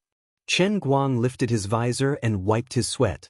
He thought that it was very handsome, but it was really stuffy. It turned out that there was a layer of skin inside the armor. It was airtight. Teacher Zhuo, I disagree with your sense of aesthetics. The photo you mentioned was taken when I covered my visor. It didn't show my face, so it's missing the biggest highlight. It's not the most handsome. Chen Guang was still very stubborn about his face. While the two were happily whispering, there was a sudden knock on Zhuo Jingxi's office door. It was the middle of the night. It was like a ghost. Little Zhuo, are you still inside? It's so late. You're still working overtime? Deputy Director Han's voice came from outside. Perhaps Deputy Director Han had finished his overtime work and came over to say hello. Fortunately, it was not a ghost. The two let out a long sigh. Then they looked at each other and saw an inexplicable fear in each other's eyes. Although there were no ghosts outside, there were ghosts in their hearts. Deputy Director Han was outside the door. This was not something to be happy about. Perhaps it was even more haunted? At this moment, in the dead of night, a man and a woman, a teacher and a student, sharing a room. If this situation was broken by Deputy Director Han, it would definitely be like yellow mud falling into his pants. Even if it was not sh*t, it was sh*t.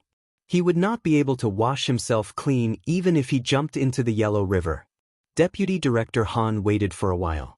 There was no movement, so he knocked on the door again. Fortunately, he was much more polite than that damn fatty Wang Lin. He did not barge in without saying anything. Little Zhua? Are you there? This young man, did he go home without turning off the lights? What a sloppy tiger. Forget it, I'll turn off the lights. I'll talk to him tomorrow. While talking to himself, Deputy Director Han opened the door. Your manners can only last for 10 seconds. Zhuo Jingxi turned her hand over and pulled on Qin Guang's mask.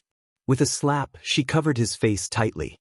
Then, she turned around abruptly and smiled awkwardly at Vice President Han, who had just walked in. She even pretended to rub her eyes. Hey, President Han, I'm here. I'm about to open the door. Sigh, I was a little sleepy and fell asleep on the table. Sorry about that. At this moment, Qin Guang's hands were hanging by his side and his neck was straight like a zombie, not daring to move at all. Damn, I was scared to death. Sure enough, the older the ginger, the spicier it is.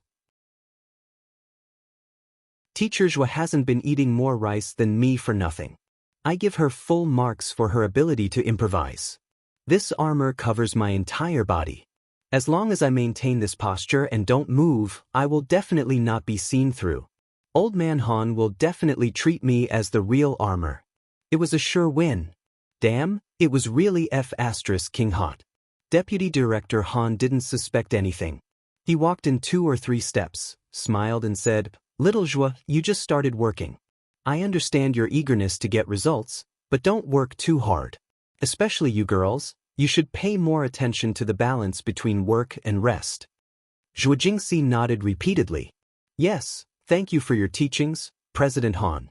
I will definitely remember. And that's good. Alright, about Wang Lin, Sai, there are some things that I can't say clearly.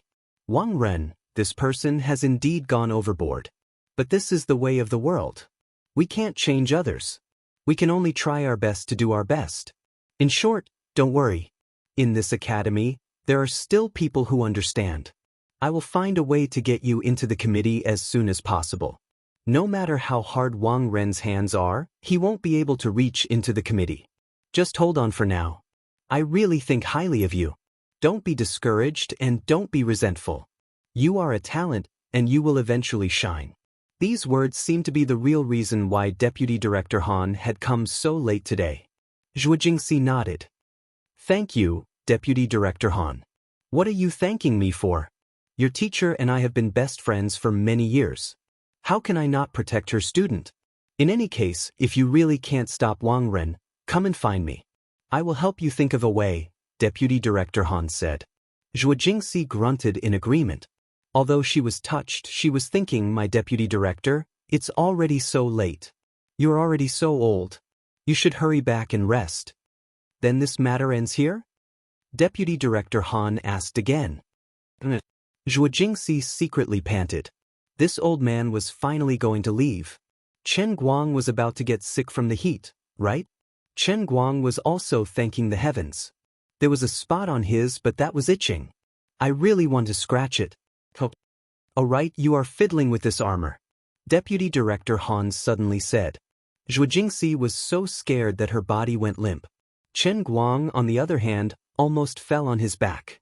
Old man, I feel that there is more to what you said. Can you say it all at once? I was just planning to move it. The place where I live is very close to Little Shen's house. He asked me to help him bring it back. You know how much Little Shen cares about these things. However, this armor is very expensive. It would be too conspicuous to move it in broad daylight. It's just right now. Deputy Director Han said as he touched Qin Guang's shoulder armor. Then he used his finger to knock on the breastplate a few times. It's okay. It doesn't look very thick. It shouldn't be heavy. Chen Guang expressed that he hoped that Old Man Han would not finish his sentence. Also, can you stop knocking? I am so nervous. Zhuo Jingxi looked at this scene and stared blankly with her almond-shaped eyes.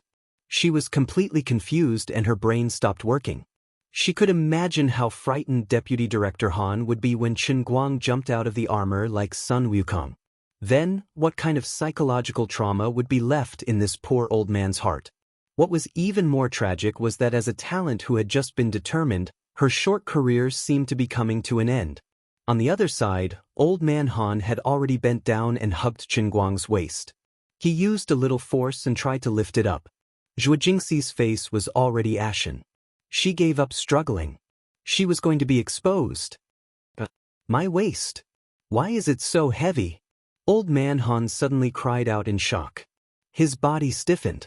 He used his hands to support his waist and stepped back. Oh my God, how can it not be heavy?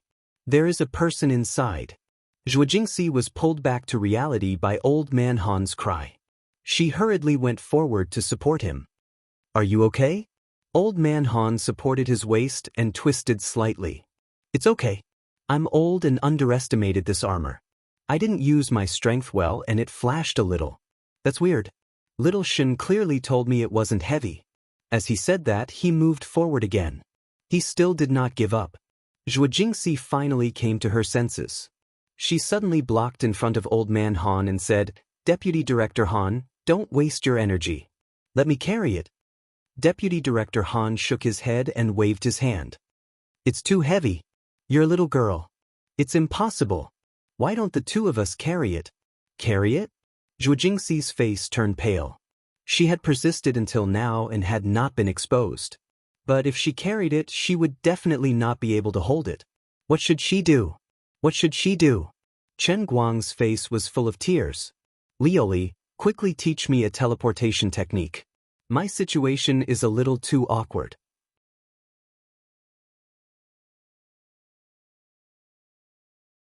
Chapter 137.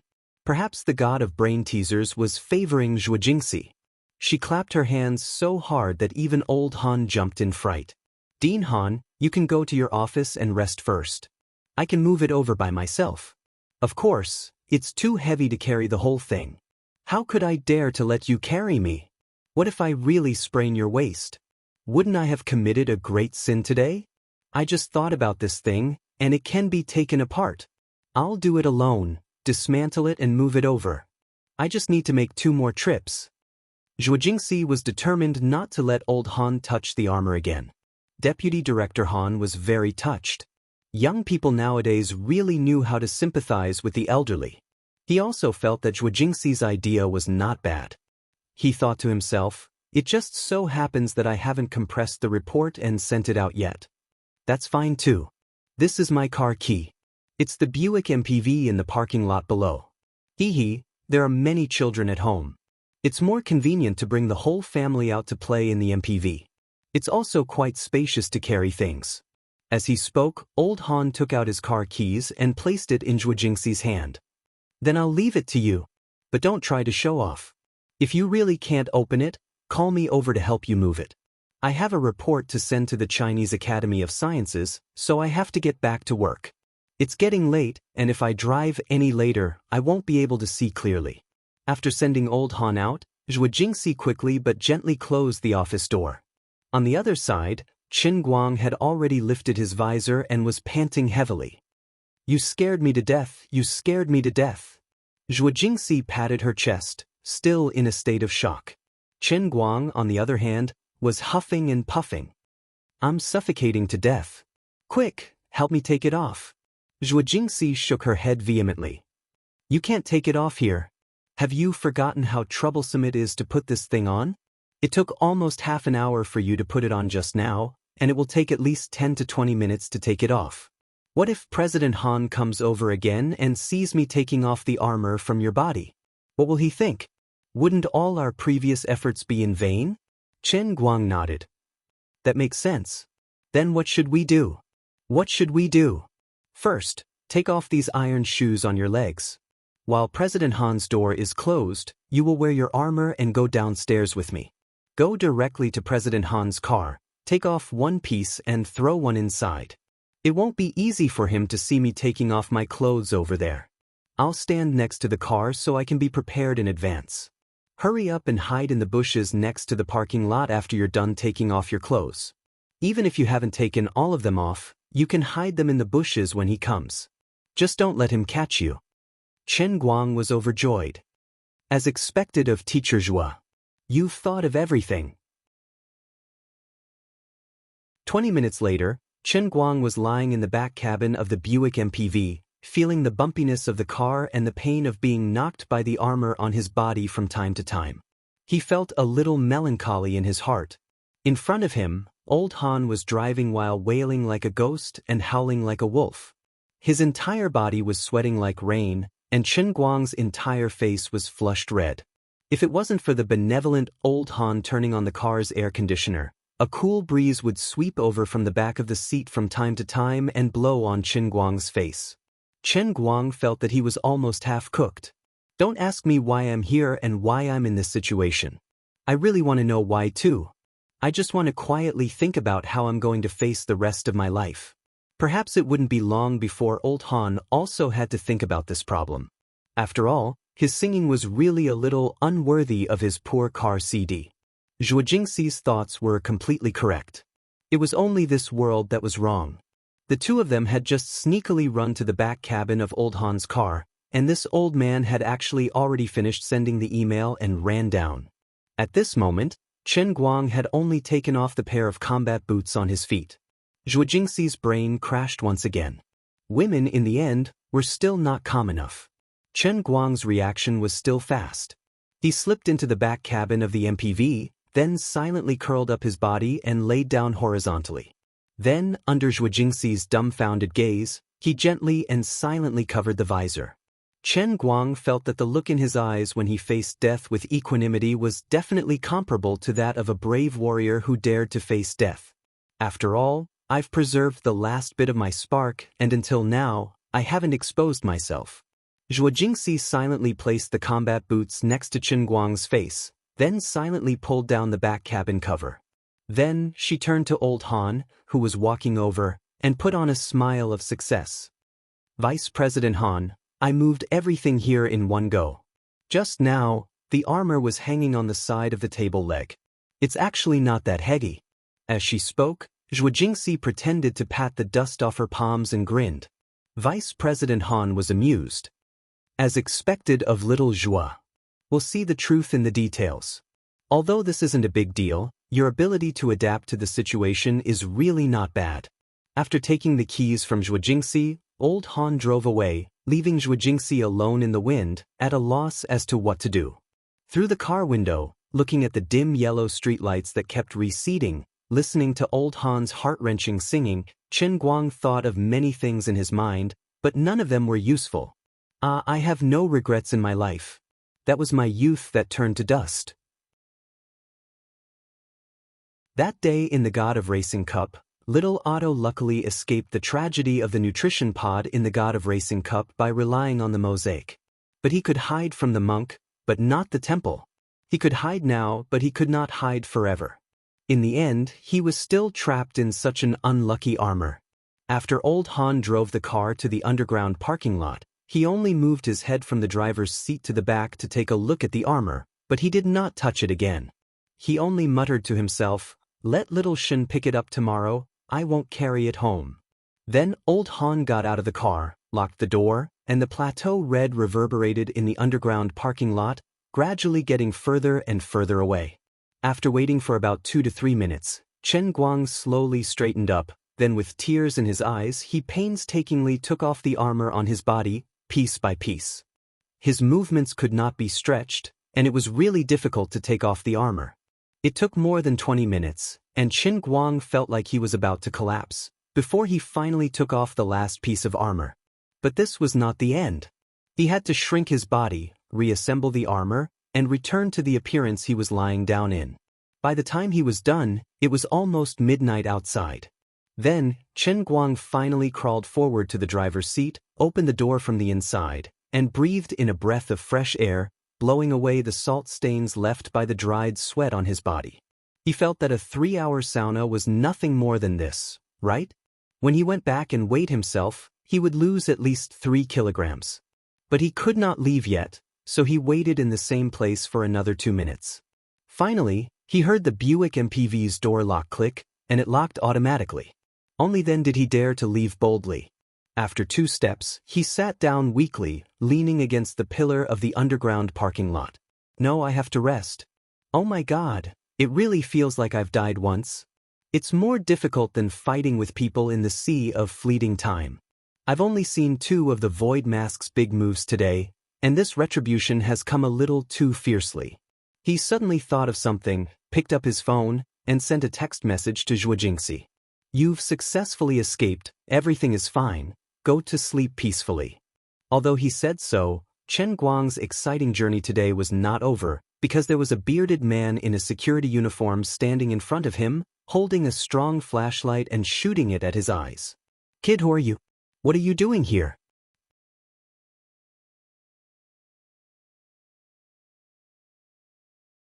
Chapter 138. Chen Guang took a few deep breaths, slowly stood up, shook off the salt on his body, and tossed his head in what he thought was a confident manner. If I said I was here to look at the scenery, would you believe me? Roughly half an hour later, Chen Guang was finally released from the security office in this district. Thank God, he had his student ID and ID with him. Once he explained his identity, he explained the English Premier League match that was being broadcasted on ESPN's English channel to these guys on the spot in the security office. In other words, he translated the ESPN commentator's extremely fast explanation into Chinese at an even faster speed. The security guards were immediately convinced, and didn't ask him how suspicious his actions were, nor did they try to get him to contact the Gokyo University teacher who lived in the neighborhood. With a shaken heart, Chen Guang walked out of the neighborhood, looked at the empty street outside, and then looked at the time on his phone. Damn, it was already 1 in the morning, and he felt even more melancholy. I pinched my fingers and calculated, at this time, it would cost at least 180 kuai to take a taxi back to school from here.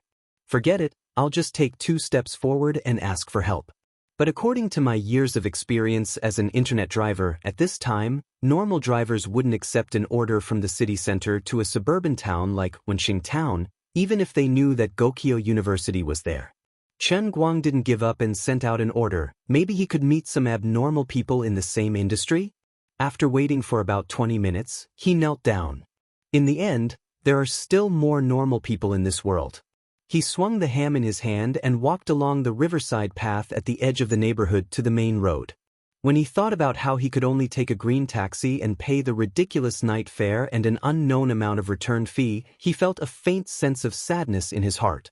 This was really the greatest shame of an internet driver's life. Just as he was feeling sad, a shout suddenly came from the river in front of him. Stop! Stop right there! It was a man's loud shout. Chen Guang leaned slightly to the other side of the road, wanting to see what was going on. If curiosity could really kill a cat, cats would have long gone extinct in this world. My Lord Guang doesn't believe in that. Along the riverbank, they saw a tall, lean man leading the way, running wildly. In his hand, there was a cold glint that flickered under the illumination of the street lamp. It was clearly a murder weapon. Behind him, there were 7 or 8 people chasing after him desperately. Among the 7 or 8 people, 3 or 4 were in plain clothes, while the other 3 or 4 were in police uniforms. The police caught the thief. Chen Guang frowned and thought to himself, with my meddlesome personality, I'm afraid I won't be able to endure it. But I didn't take their salary, nor did I eat their meals. The tall man in front of me looked very fierce. If I rashly made a move and cut this guy, wouldn't I suffer a huge loss? While he was hesitating, there was another change. In the bushes by the river not far in front of Chen Guang, a strong figure suddenly rushed out. Without making a sound, it was like a hungry tiger pouncing on the skinny man who was running for his life. The figure rushed out like lightning, but the skinny man was extremely vigilant. He nimbly moved to the side and counterattacked with the short knife in his hand. Seeing that the situation was not good, the skinny man took 2 steps back and barely avoided it. Chen Guang's eyes turned. Damn, based on my years of experience, this must be a policewoman. No, I can't make another move. There's already a damn policewoman in my life. If there's another one, my short life will probably be ruined. Wu Tong, be careful. Just as Chen Guang was letting his imagination run wild, a male policeman in plain clothes who was 3 or 4 meters away from the skinny man suddenly shouted, "It's okay. Don't come up. Leave this little bastard to me." The strong voice immediately responded, but did not stop. He brazenly pulled out his baton and pounced on the skinny man again. Chen Guang was dumbfounded. What a coincidence! That woman is Wu Tong, and the man behind is Wang Long? Is this even possible? Wujing City is so big, and there are tens of thousands of good citizens. It's already late at night, and I accidentally came here. How could I bump into you? Big sister, it's a bit unreasonable of you to force the scene. In such a short period of time, Wu Tong and the skinny man had already determined the winner. Since the last battle with Brother Scar, Wu Tong had obviously put in a lot of effort. She used the upside-down part of the baton to knock the short knife out of the skinny man's hand. The skinny man lost his weapon and did not dare to fight again. He ran to the side, shook off Wu Tong, and ran in the direction of the main road, which happened to be in the direction of Chen Guang. Chen Guang was happy. This man is really a wonderful person. Since the credit is delivered to my door, I don't want to take it. Anyway, I have no weapon in my hand. He just stood on the side of the road like a telephone pole, not moving a bit. He covered his face with his hands, looking like a frightened person who did not know the truth. The tall, skinny man fled in panic, but he saw a young man in front of him. He shouted, "Get out of my way!" Wu Tong, who was behind him, did not see Chen Guang's face clearly because of the light. She also shouted, "Get out of my way! He's a vicious robber!" Chen Guang pretended to come back to his senses. He was very frightened and moved to the side, but he did not let go of his hands that were covering his face. He said, Okay. Then, when the skinny man passed by him, he just silently stretched out his leg and tripped the man's foot. The unlucky robber fell straight to the ground. He rolled on the ground, endured the pain, and quickly tried to get up. He cursed, "I'll remember you. Wait for me." Before his voice died away, Chen Guang suddenly rushed to the man's side like lightning. He lifted his leg and used the tomahawk kick from above. His heel aimed at the man's waist. This guy is really karma. He just threatened me and I'm done for. Chen Guang's kick was from a tricky angle and the force was fierce. It hit the man's vital point. No matter how vicious the criminal was, he would instantly lose all his ability to resist. Chen Guang's reaction was quite fast. Without thinking, he covered his face and ran in Wu Tong's direction. Quickly cover his eyes. I don't want him to remember my face. Wu Tong was stunned at first. Chen Guang. Then, she immediately realized that she was in the middle of a case. She said, "Wait for me." Then, the violent woman rushed to the front and handcuffed the tall, skinny man tightly. She pressed her knee against his back and pressed him down. Where do you think you're going? The man had just recovered from the pain from Chen Guang's kick. He knew that there was no way he could struggle today. He turned his head and desperately looked in Chen Guang's direction. He thought fiercely, this brat actually dares to act bravely for a just cause. Wait for me to come out. I'll let you go and I'll be a good person for the rest of my life. F***CK. This brat really knows his stuff. He must be my greatest enemy.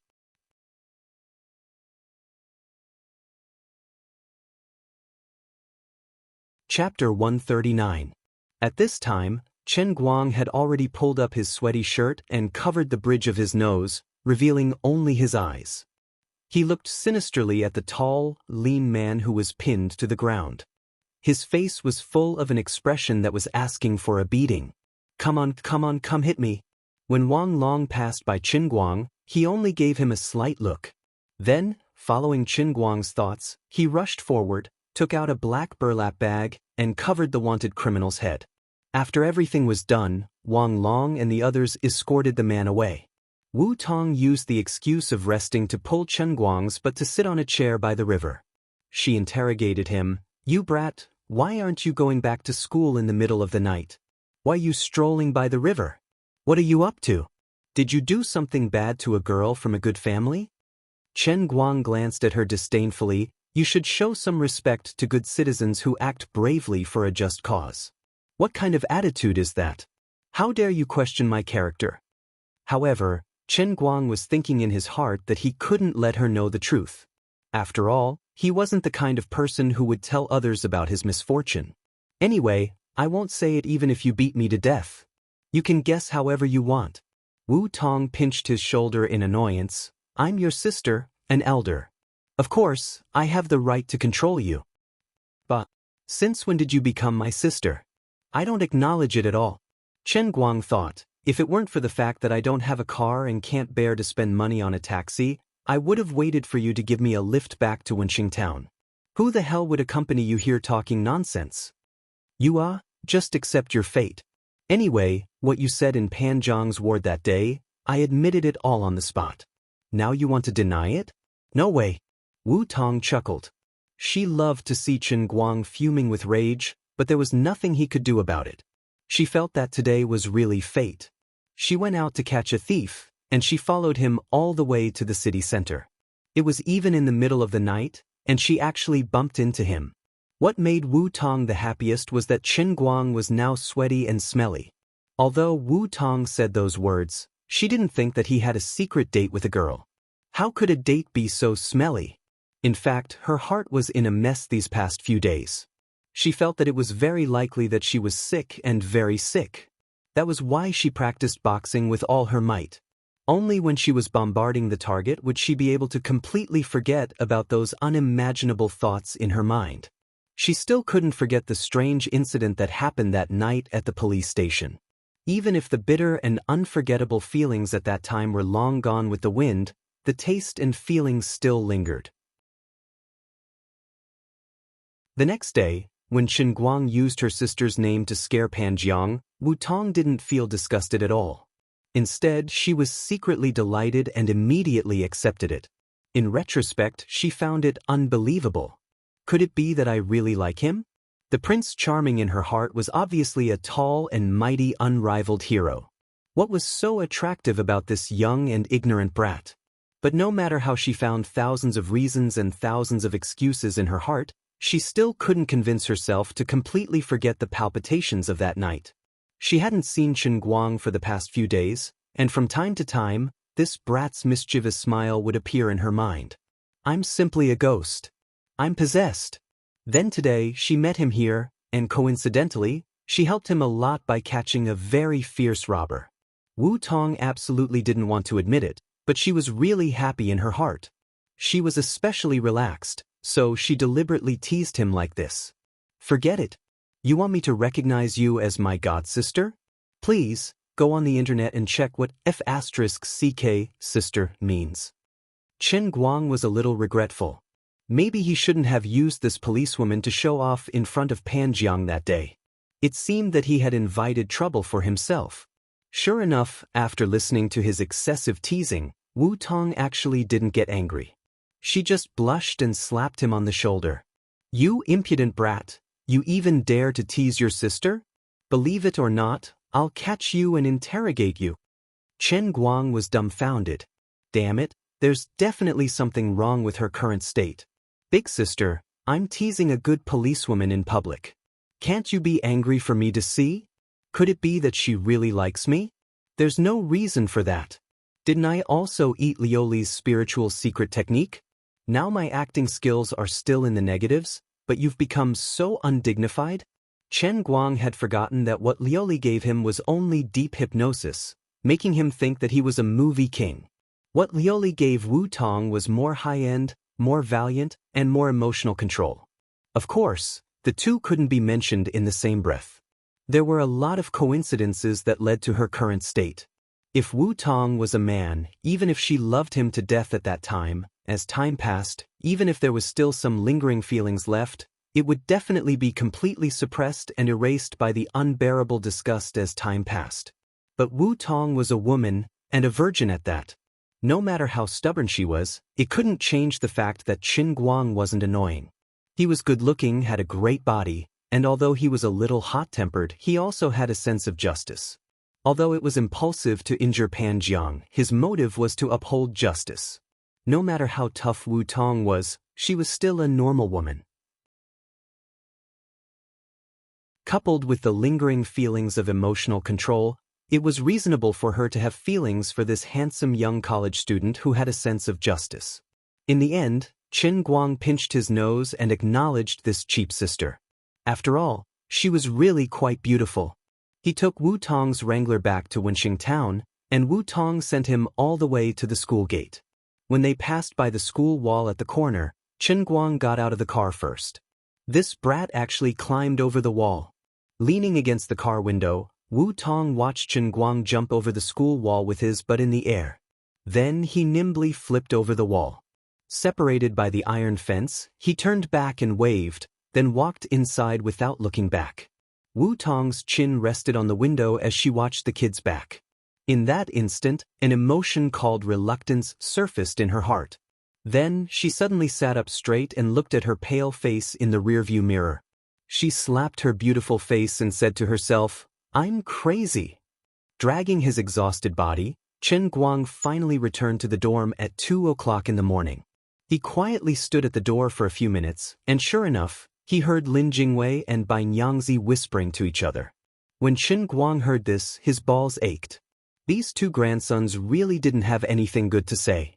He finally understood what it meant by bad friends being the hardest to deal with in this world. "Little Lin, don't you think Brother Guang's luck with women is a bit too good? Forget about when university's campus belle and class rep's son. It seems like even teacher Zhua has fallen for him. I keep feeling like our future is a bit bleak. We're too close to Brother Guang, and we hang out all day long.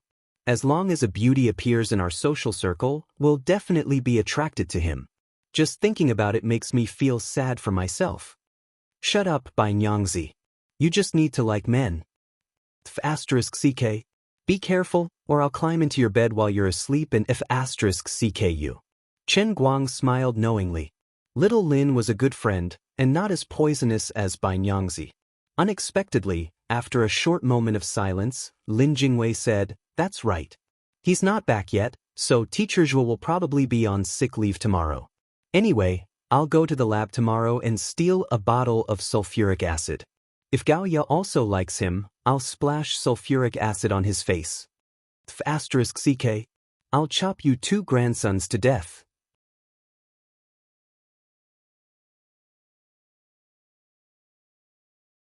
Chapter 140.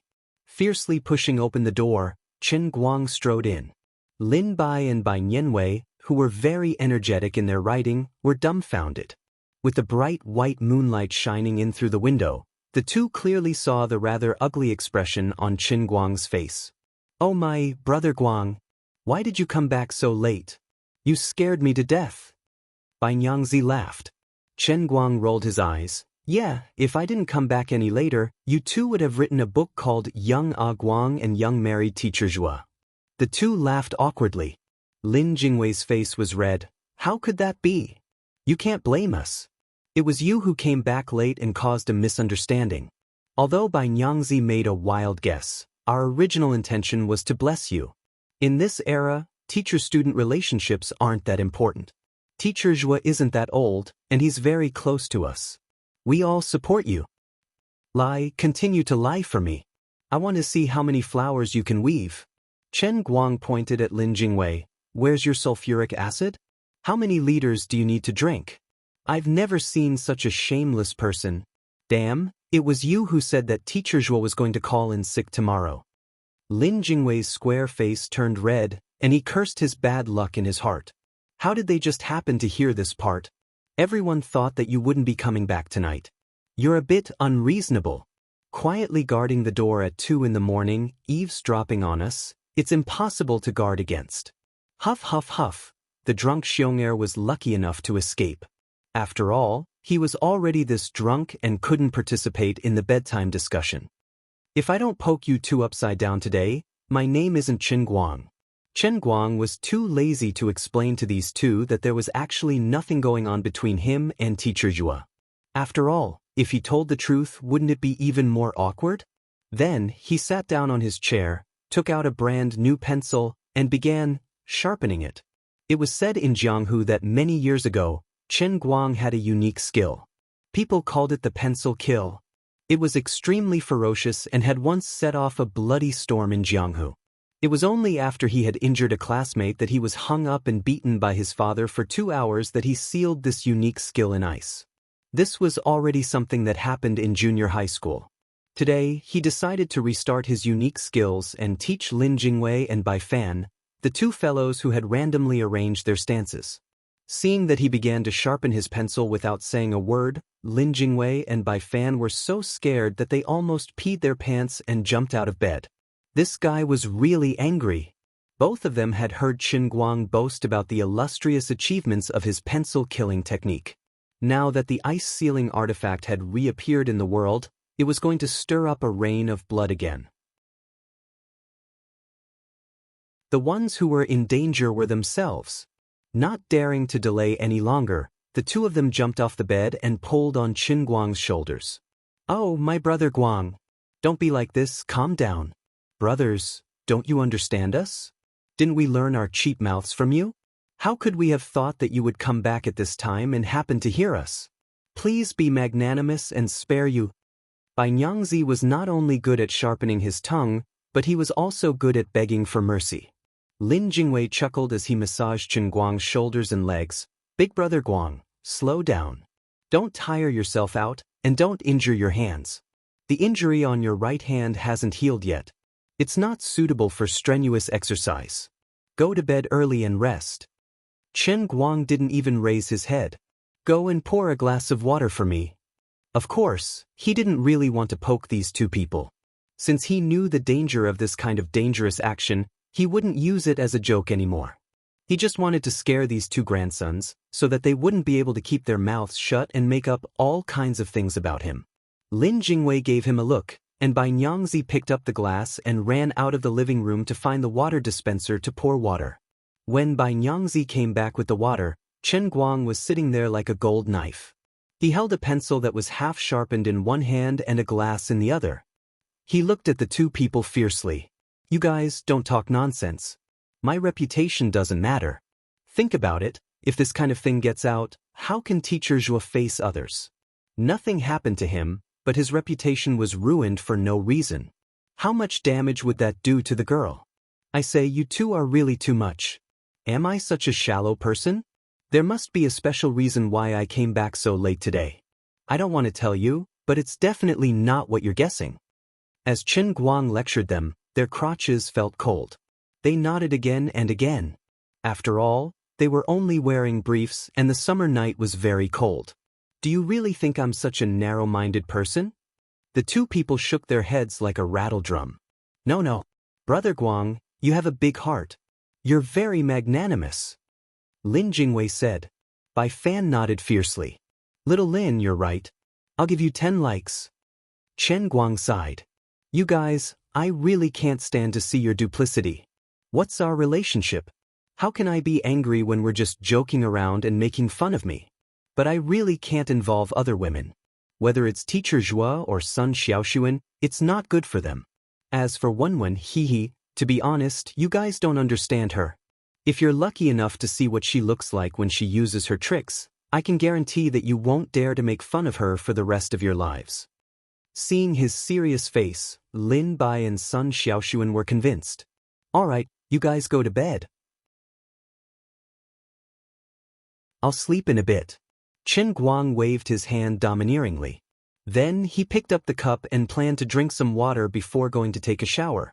Just as the cup reached his mouth, before the water even entered his mouth, his brain went numb and he suddenly felt a suction force. "What? It's here? It's here!" Thunder throwing Lu. So sudden. Without the slightest bit of precaution, without the slightest bit of apprehension, you just appeared in my world and brought me a pleasant surprise. Screw you. Damn. You came at this time. Don't make this kind of international joke. I'm acting cool right now. That's fine too. Maybe after this World and Cup, I'll become the strongest king of acting cool in history? That's fine too. That's not right? Isn't the proposition of acting cool too big? Seeing a Spirit Sky level World and Cup, I feel like it's not cool enough and can't handle it, right? Then what could it be? This time, I have a bad feeling. I feel like I'm going to be screwed. With a strong sense of confusion, Chen Guang was once again pulled into the world in cup. It was still a vast expanse of whiteness. I don't care about anything else. I'll call for help first. Lioli? Where are you? Come out and receive the guest. After calling twice, there was no response. Chen Guang's heart thumped again. That's not right. I bullied her so badly last time. This time, I'll probably beat her up until she's not even human anymore. Why don't I lower my stance a little and ease the relationship a little? Dear Emperor of the Azure, long time no see. I really miss you. Can you come out and chat with me? I'm your savior after all. I shoulder the mission of saving the great godly emperor. Can we talk nicely? After waiting for a long time, there was still no response.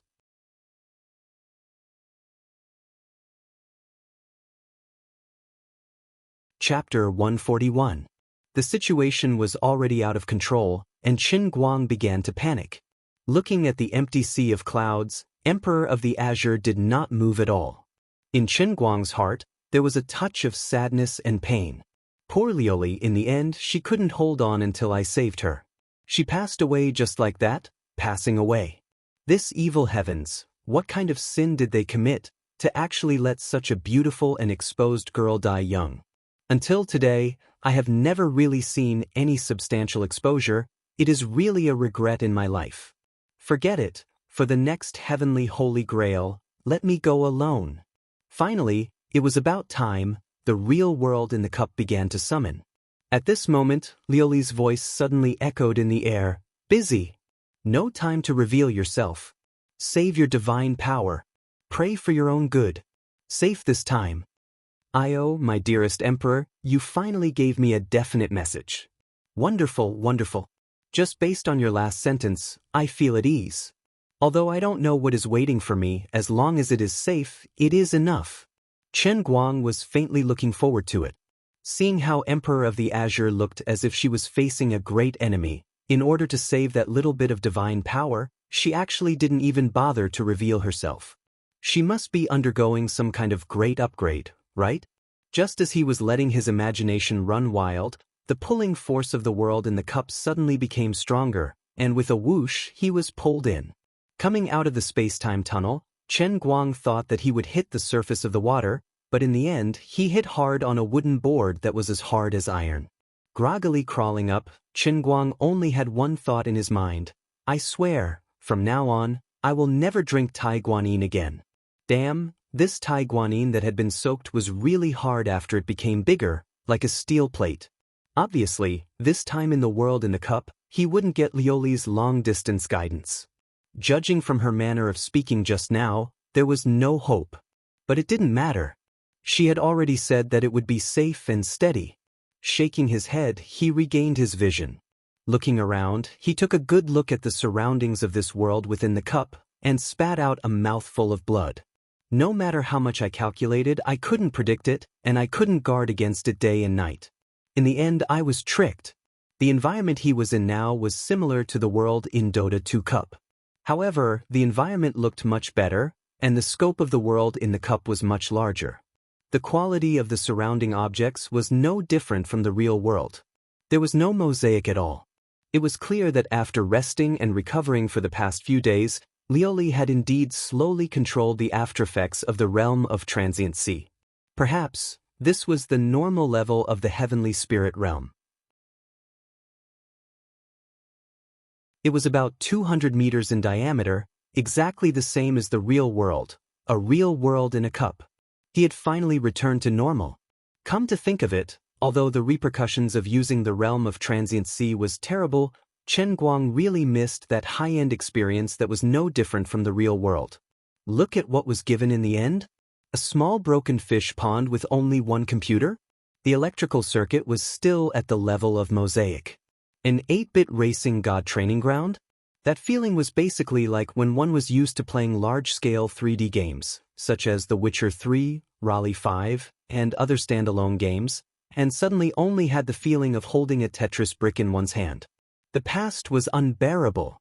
If it wasn't for those pencils floating on the surface of the water with unknown meaning, strange uses, and murderous intent, so many that they were like stars in the sky, Chen Guang would have been happy. What the heck? It's not bad that the game's special effects have been restored to full value, but don't tell me you want me to play with this pool of pencils for the rest of my life? What did I want to do with the pencils just now? Poke people? Don't tell me you really want me to practice the ultimate godly skill of poking people with pencils? Since the little leaf-flying dagger, there was another godly weapon added to the list of weapons. Little chin pencils? Doctor, my liver hurts so much. I feel like I don't have enough blood to vomit. Oh my God, what do you want me to do? At this moment, the world in a cup changed again. In addition to the pencils, another godly weapon appeared in front of him. That's right, it was a pencil sharpener. As a genius with high IQ in the new era, Chen Guang immediately saw through the real intention of this world in a cup. Good, it's not for me to practice the little chin pencils. Then I was sharpening pencils just now, so what I want to practice is the ultimate skill of sharpening pencils. Chen Guang felt that his ability to complain might not be enough. The dignified 3,000 worlds, such a high and mighty peerless godly weapon, such an amazing cheat, one world to practice a godly skill, such a cool and heaven-defying special effect. After all this time, you want to train me into the strongest pencil sharpener in history? Or is this called the strongest pencil sharpener in history? Forgive the old man's heart for not being able to accept such a use effect. Well, no matter how strong the desire to complain in his heart was, no matter how painful it was, Chen Guang could only accept his fate. He expressionlessly grabbed the pencil sharpener in front of him, and then picked up a pencil from the water. He gritted his teeth and started sharpening. After a long time, the first pen was sharpened. The nib was round, and the cut of the shaft was neat. It was a perfect conical shape. It was simply a work of art. An electronic voice sounded in the air. Qualified. Sharpening index increased by 198 points away from the next level. Chen Guang slapped his own face. You are really advanced and considerate. Sharpening index? Why don't you call it killing index? I kneel for you. The second pen, with a very unhappy mood, was sharpened in 2 or 3 moves. Of course, it was crooked, and even the nib was cut off twice.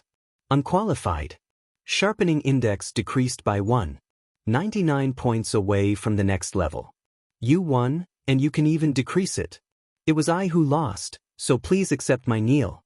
More than 2 hours later, the sharpening index increased by 1. The level was upgraded. 99 points away from the next level. I leveled up just like that? And then? There were no changes? No hints? No fancy sharpening techniques? Chen Guang used to think that Dota 2 was the most boring world in a cup. After all, although the racing god training ground was moving, it was actually quite interesting. But today, he finally realized that he was wrong.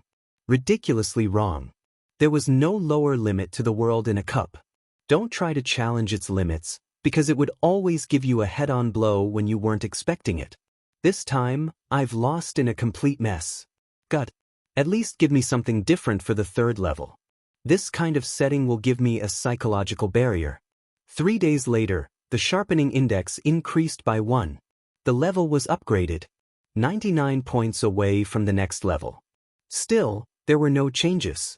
I don't know how many levels there will be after this level.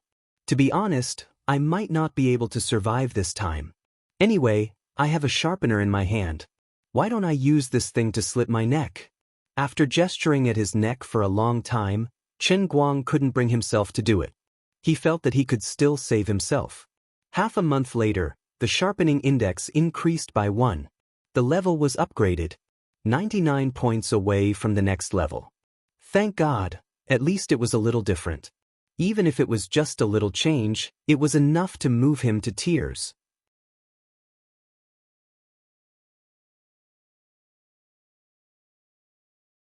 Chapter 142. In the end, he passed the horrible sharpening test. Don't ask him how many pencils he sharpened. He said he didn't want to answer and didn't want to remember. In short, if someone said that he was impatient, he would definitely slap that person's face. Idiot, you're facing a person who has practiced sharpening a pencil to an unprecedented level. He's the strongest person in history, And you dare to say that I don't have any growth potential? That's right, from now on, Master Chen Guang will undoubtedly be the best sharpener in the history of the Earth and the entire universe. The best sharpener in history. Although it was useless. When he came out of the world in the cup, he didn't see Emperor of the Azure. The woman decided not to appear today. Light flashed and he appeared in the bedroom again. Lin Jingwei and Bai Nyangzi had just climbed to the bed and were about to go up the ladder. In the real world, only 10 seconds had passed. Chen Guang silently put down the cup and pulled out a tissue from the box next to him. He discreetly wiped his eyes. K, I actually wet my eyes looking at these two grandsons' briefs. This is so embarrassing. Chen Guang sat on the chair in a daze. After adjusting his mood for a long time, he slowly got up and walked to the bathroom to take a cold shower. This time, the world in the cup had a big impact on him. He wouldn't be able to recover without sleeping. Standing under the faucet and feeling the cold water, Chen Guang sorted out his thoughts. To be honest, it wasn't entirely a bad thing to be cheated by the world in the cup. At least it made Chen Guang realize the fact that this thing really wanted to cheat people. It was completely unreasonable and had no bottom line. In the past, he naively thought that although this thing could appear at any time and instantly detect his thoughts to determine the final form of the world in the cup, it should at least be slightly more normal. So far, even the most worthless and meaningless Dota 2 hellish training had allowed him to reach the peak of the game. Even if his actual combat strength could only last for 1 or 2 matches, it was more than enough to show off in public. So much so that he let down his guard. What the world in the cup had done to him tonight was like a spray of cold water from a faucet on his head, instantly waking him up. I can't relax. If he touched this cup while taking a dump, he would really become the king of anal prolapse and die. Damn, a normal human wouldn't drink water while taking a dump, right? Am I not scaring myself? Oh, not bad. Chen Guang slapped his forehead. His brain had short-circuited. He had been afraid of something that had never happened for a long time. That's right, as long as I don't become the king of anal prolapse, is there anything on earth that I can't afford to offend? Even the setting of being the strongest pencil sharpener in history, I gritted my teeth and endured it. Was there any difficulty that I couldn't overcome? Happy. If it weren't for the fact that it was late at night, Chen Guang would have whistled twice to celebrate. After taking a shower and lying on the bed, he began to plan again. It had been 2 to 3 weeks and the world in the cup had only appeared 4 times. Damn, that was the 3,000 worlds. The old man pinched his fingers and calculated. According to the current speed, to complete the 3,000 worlds test, damn, it would take at least 60 years. Now that I am 20 years old, doesn't that mean that when I am 80 years old, I will still be doing missions bitterly? Damn, at that time, even if I become the master of the 3,000 worlds that Lioli mentioned and have trillions of cute girls, I am already so old. Even if I have the heart to kill a thief, I will not be able to turn the situation around. Could it be that I can only enjoy the so-called deceptive, spiritual intercourse? I don't want Play-Doh, I just want to fight to my heart's content in close combat.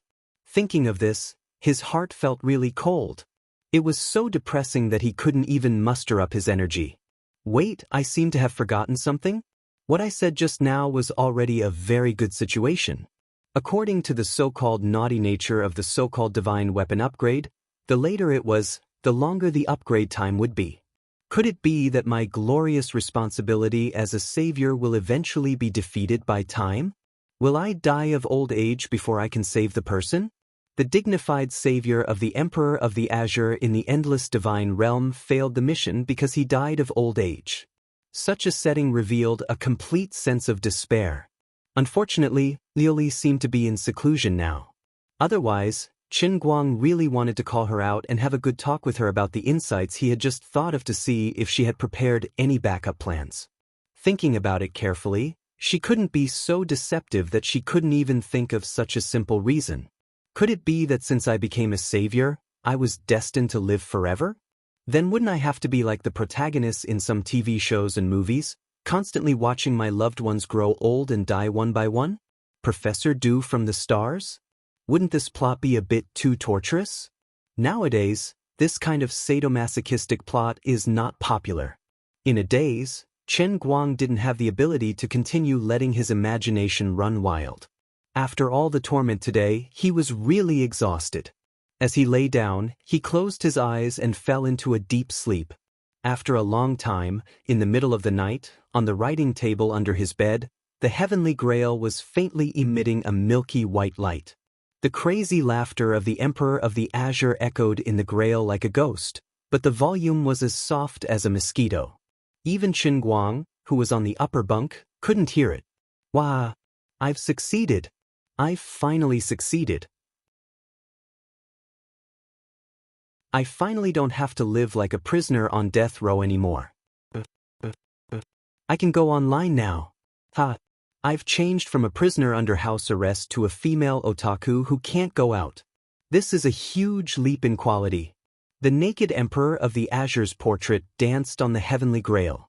If someone saw that the portrait on the grail could actually dance, they would definitely be scared out of their wits. Fortunately, Chen Guang wore the Hello Kitty jacket for her, so there was no risk of her being exposed. When this crazy woman finally settled down, the decorative painting on the wall of the grail suddenly froze. Shortly after, a white fiber as thin as hair slowly extended out from the finger of the decorative painting, extending along the side of the grail all the way down to the table. Following that, it crawled along the table all the way down to Chen Guang's computer mainframe and plunged into it. This wasn't the end.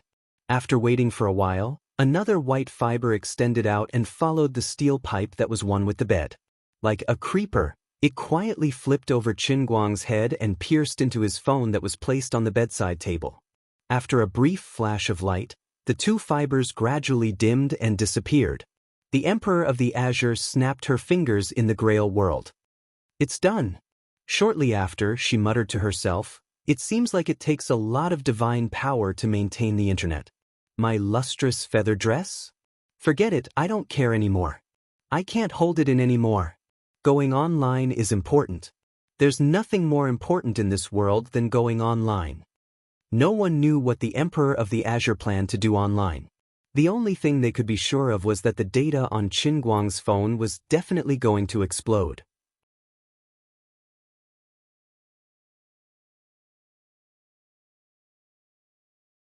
Chapter 143. The next day, Chen Guang did not wake up early. When he opened his eyes, it was already past 10 in the morning. He was woken up by Nyangzi's shrill voice.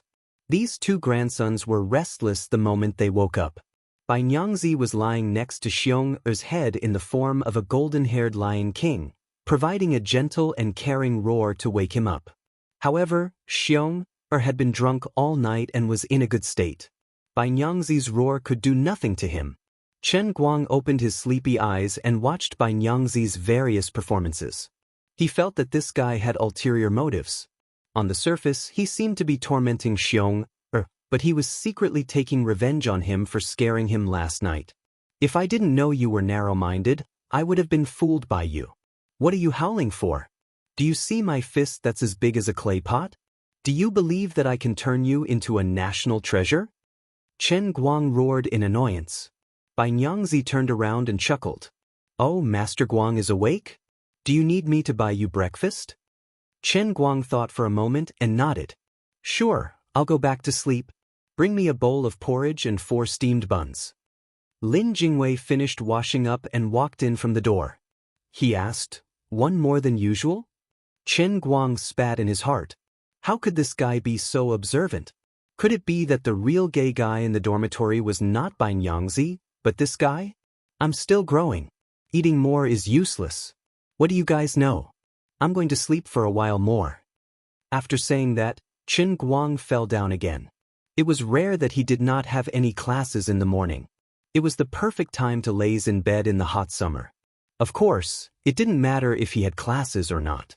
The afternoon class was a big class for hundreds of people. Chen Guang also planned to skip it. Don't ask me why I'm so cool. The king of truancy has always been domineering. If I don't mention names, I'll just kneel at the teacher's door and beg for forgiveness. In the end, he didn't sleep well. It was rare for Queen Wenwen to call him personally, so he didn't dare to ignore it. Chen Guang, Where have you been these days? I don't see you playing any games, and you don't come to the library either. Are you trying to disappear with me? Queen Wenwen's voice sounded very unhappy. The consequences were very serious, which made Qin Guang vaguely remember the scene when this woman put down all the hooligans in less than 10 seconds. Although I can be considered half an expert now, compared to this female Tyrannosaurus, Qin Guang felt that he could probably live for 30 seconds. Not to mention, with second Uncle Wen's inner force, although Qin Guang had never asked, he knew that Wenwen's skills were not as simple as they seemed on the surface. He quickly sat up straight and shook his head fiercely to clear his mind. Before he officially opened his mouth, Master Qin Guang first organized his thoughts so that he wouldn't spill something that he shouldn't say. You don't know? Yesterday, our class received a group of foreign guests. They're very influential. They're professors and top students from MIT. Recently, our whole class has been working around the clock on this matter. Everyone is very tired, and I haven't been idle either. I helped to prepare the thesis. I have to say, the reception yesterday was not bad. The professor from MIT seemed to appreciate the thesis that our class wrote. Qin Guang chuckled. On the other end of the phone, Wenwen spat. You? You even helped to prepare the thesis? Aren't you more of a hindrance? Qin Guang wasn't convinced. Let me tell you. Don't look down on me. I'm the main force. The main force serving tea and water. Fine, you saw through me. The thesis is mainly done by Sun Xiaoxuan and the others. Us boys are just assistants. However, this is for the glory of the country and the school, so we definitely have to help. It didn't affect my revision for CET4. After all, we were receiving foreign guests. I studied my English along with the thesis. The best way to lie in this world was to use half-truths. Qin Guang understood the essence of this. Even if he was seen through in the future, he could still argue that Miss Wen had a problem with her comprehension. He didn't purposely hide it from her. Well, this way, he could avoid getting beaten up. It was better to be safe than sorry. All right then. I was worried that I would disturb your studies. Since you've been reading recently, come out and relax with me today. It's a balance between work and rest. I'll give you 10 minutes. Hurry up and get dressed. I'll wait for you at the school gate. Let's go straight to the internet cafe. My hands are itchy. It turned out that when university's campus bell calling to express her condolences was fake. Her hands were really itchy. To be honest, Qin Guang's hands were a little itchy too. He immediately put on his clothes quickly. When he was halfway through putting on his clothes, the hungover Xiong suddenly sat up straight on the bed like an alarm clock. Then, he turned his face like a zombie and looked at Qin Guang. He said in a muffled voice, "Good morning, Brother Guang." Thanks for your hard work, Uncle Bear." After putting on his clothes, Lin Jingwei and Bai Nyangzi came back with a big bag each. It must be said that Lin Jingwei really had the gift of being a good family man. He even thoughtfully bought breakfast for Xiong. It was just nice. However, when the third grandson heard that Qin Guang planned to run away with the buns and porridge, he became very curious about where he was going. Qin Guang had no choice but to stand them up again. He felt guilty, so he told them honestly that he was going to play a two-person game with Wenwen. The three of them did not agree. Even Xiong, who had just sobered up, became energetic and insisted on going. After all, Qin Guang's amazing Dota skills had deeply impressed the three frogs in the well. They really wanted to know how scary it would be after Qin Guang and Wenwen, the two experts, played a two-person game in the internet cafe. It would definitely be a storm in the high levels, and countless heroes would fight to bow down to them. Qin Guang could not dissuade them, so he could only pinch his nose and agree. Let me tell you guys, I won't bring you three noobs. After all, I and Wenwen are playing in the high levels with more than 5,000 points. Not long ago, Qin Guang was humiliated by these three players with 4,000 points. Now, he could use this arrogant tone to call them noobs. After enduring 3 months of hellish training, wasn't it for this moment? The three of them nodded their heads like chicks pecking at rice. Observing and learning is the main thing, and getting close to the school bell is the secondary thing, Lin Jingwei said with a smile. Hey, is it elegant? CK. Stop it. I was just joking. Don't panic, the call didn't go through. Chen Guang pushed Lin Jingwei away. Alright, stop it. When university's school bell is going to flip out if we drag this out any longer. The four of them rushed to the school gate while munching on their buns. On the way, Chen Guang suddenly stopped in his tracks. He was glad that he was careful and almost messed things up. Right, there's one more thing. You guys must remember. The three of them saw him acting like he was facing a great enemy and thought he had a big secret. When I see Wen later, I can't let her know that my English has changed drastically and is no longer the same as before. Remember, it's very important. Why? Bai Nyangzi scratched his head in confusion. The other two were also confused. Xiong'er asked, don't you like to show off? This is a very good opportunity. Chen Guang kicked him. The secret of the heavens must not be revealed. In any case, all of you better remember this. Whoever dares to leak the secret will be my enemy for life.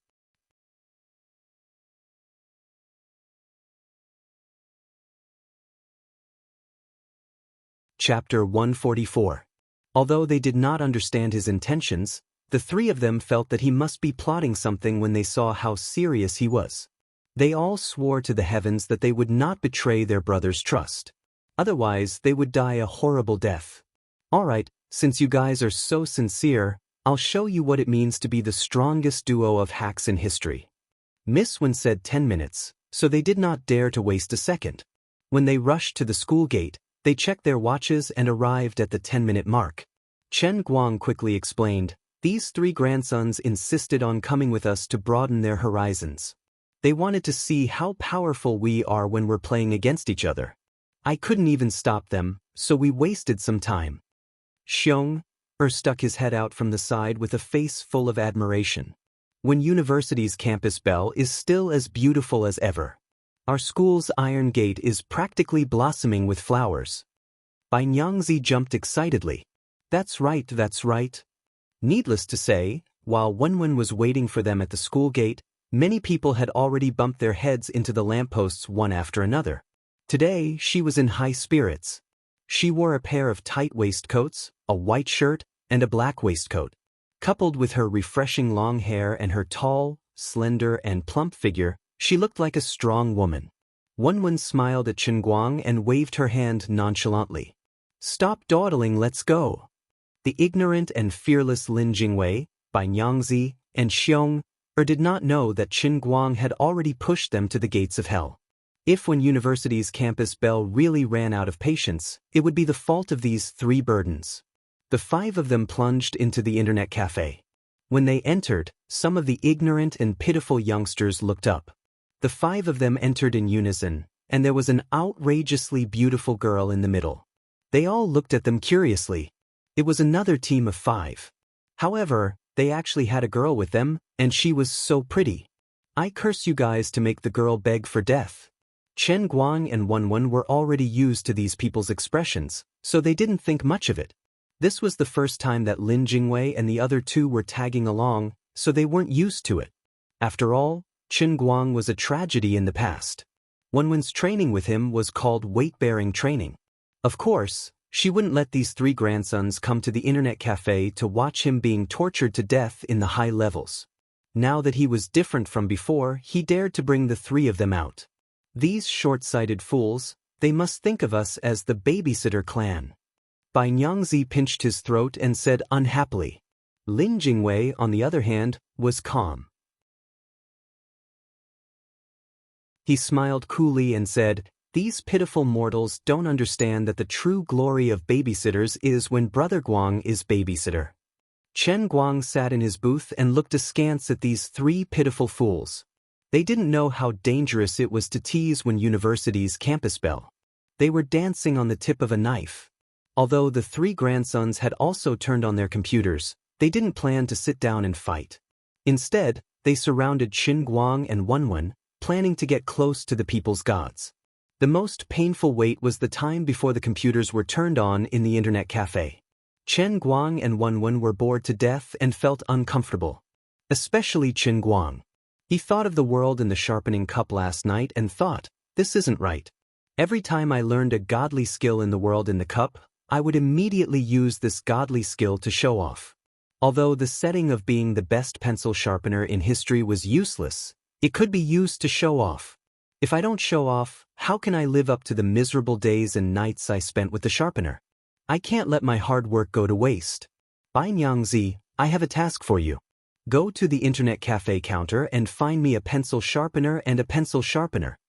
Although Bai Nyangzi didn't know what he was going to do, seeing that he was about to show off his godly skill in Dota, Bai Nyangzi went to run the errand. The internet cafe counter was out of stock. Fortunately, there was a snack shop downstairs. When Bai Nyangzi ran back, Qin Guang and Wenwen were already complaining about the game's matchmaking system. The matchmaking system was very friendly and considerate. From time to time, it would give a big surprise. The matchmaking time ranged from 1 minute to half an hour. Before the successful matchmaking interface popped up, you would never know when he would give you a surprise or a tragedy. Chen Guang thought that the game operator must be considerate of the majority of players. Long-term high-intensity games were not good for the physical and mental health. They would force players to rest for 10 to 20 minutes from time to time to help the majority of players have appropriate time to rest during the intense game. They could empty their minds and think about life. Only the heavens knew when he would be matched, so he had to kill some time first. Taking the pencil and knife, Chen Guang mysteriously smiled and said, "Lads, let me show you guys a divine technique." Everyone saw his mysterious look and then looked at the thing in his hand. Even Goddess Wenwen had a puzzled expression on her face. Taking a deep breath, Chen Guang said loudly, "Hey, watch carefully." Immediately, his eyes emitted a dazzling cold light. His aura instantly rose and shot into the sky. Not bad. After all, he was a pencil-sharpening grandmaster. Even if he was not a grandmaster, he was still a grandmaster. A grandmaster of a generation had his own bearing. Chen Guang's eyes widened in anger. Holding the knife in his right hand, he slashed down fiercely. "Receive the shock of my world-shocking skill." In a flash, the moment his pencil sharpener touched the tip of the pencil, countless sawdust flew like snow and scattered all over the ground. When the smoke and dust dissipated, only a perfectly round nib was left. It was fresh out of the oven and looked easy to write. It was very awesome and could definitely draw a perfect arc on the paper. This was a work of art that was as perfect as Venus. Chen Guang used less than 3 seconds to finish it. There was a calm and elegant smile on his face. It was hot and cool. Frogs at the bottom of a well, are you scared by my scary style? I hope you can face the bleak and miserable life in the future correctly. How about it? I'm asking you, am I handsome? Am I cool? Do you want to learn? F***ck off. This was Wenwen's response. It's useless. Lin Jingwei commented. Brother Guang, you must have practiced this for 17 to 18 years, right? Amazing. But I don't want to learn. As expected of Xiong'er. Is it the police, uncle? Someone is acting cool here. It's so glaring, the situation is out of control. Bai Nyangzi actually made the call. After a while, when the interface of the successful match popped up, everyone's expression immediately changed, and they instantly became incomparably serious. A thick murderous aura emanated from Qin Guang and Wenwen. It shot up into the sky and almost smashed a hole in the internet cafe's ceiling. This super strong duo of black players would finally reappear in the world. The Chinese Dota world was going to be turbulent again. No one noticed that in the heavenly holy grail that Qin Guang had placed in front of the computer monitor, Emperor of the Azure's fingers and eyes were glowing with a terrifying light. The black Batman mug cover, coupled with the Hello Kitty mug cover inside, was a double layer of protection. It wouldn't leak and wouldn't be exposed. She could move it however she wanted. What? Someone said that he couldn't change the mug cover before? Stop joking. Master Guang was so smart. Why did he have to take off the Hello Kitty? He could use 1 mug for 2 mugs. He had no choice. That was how he could be so willful when he was rich.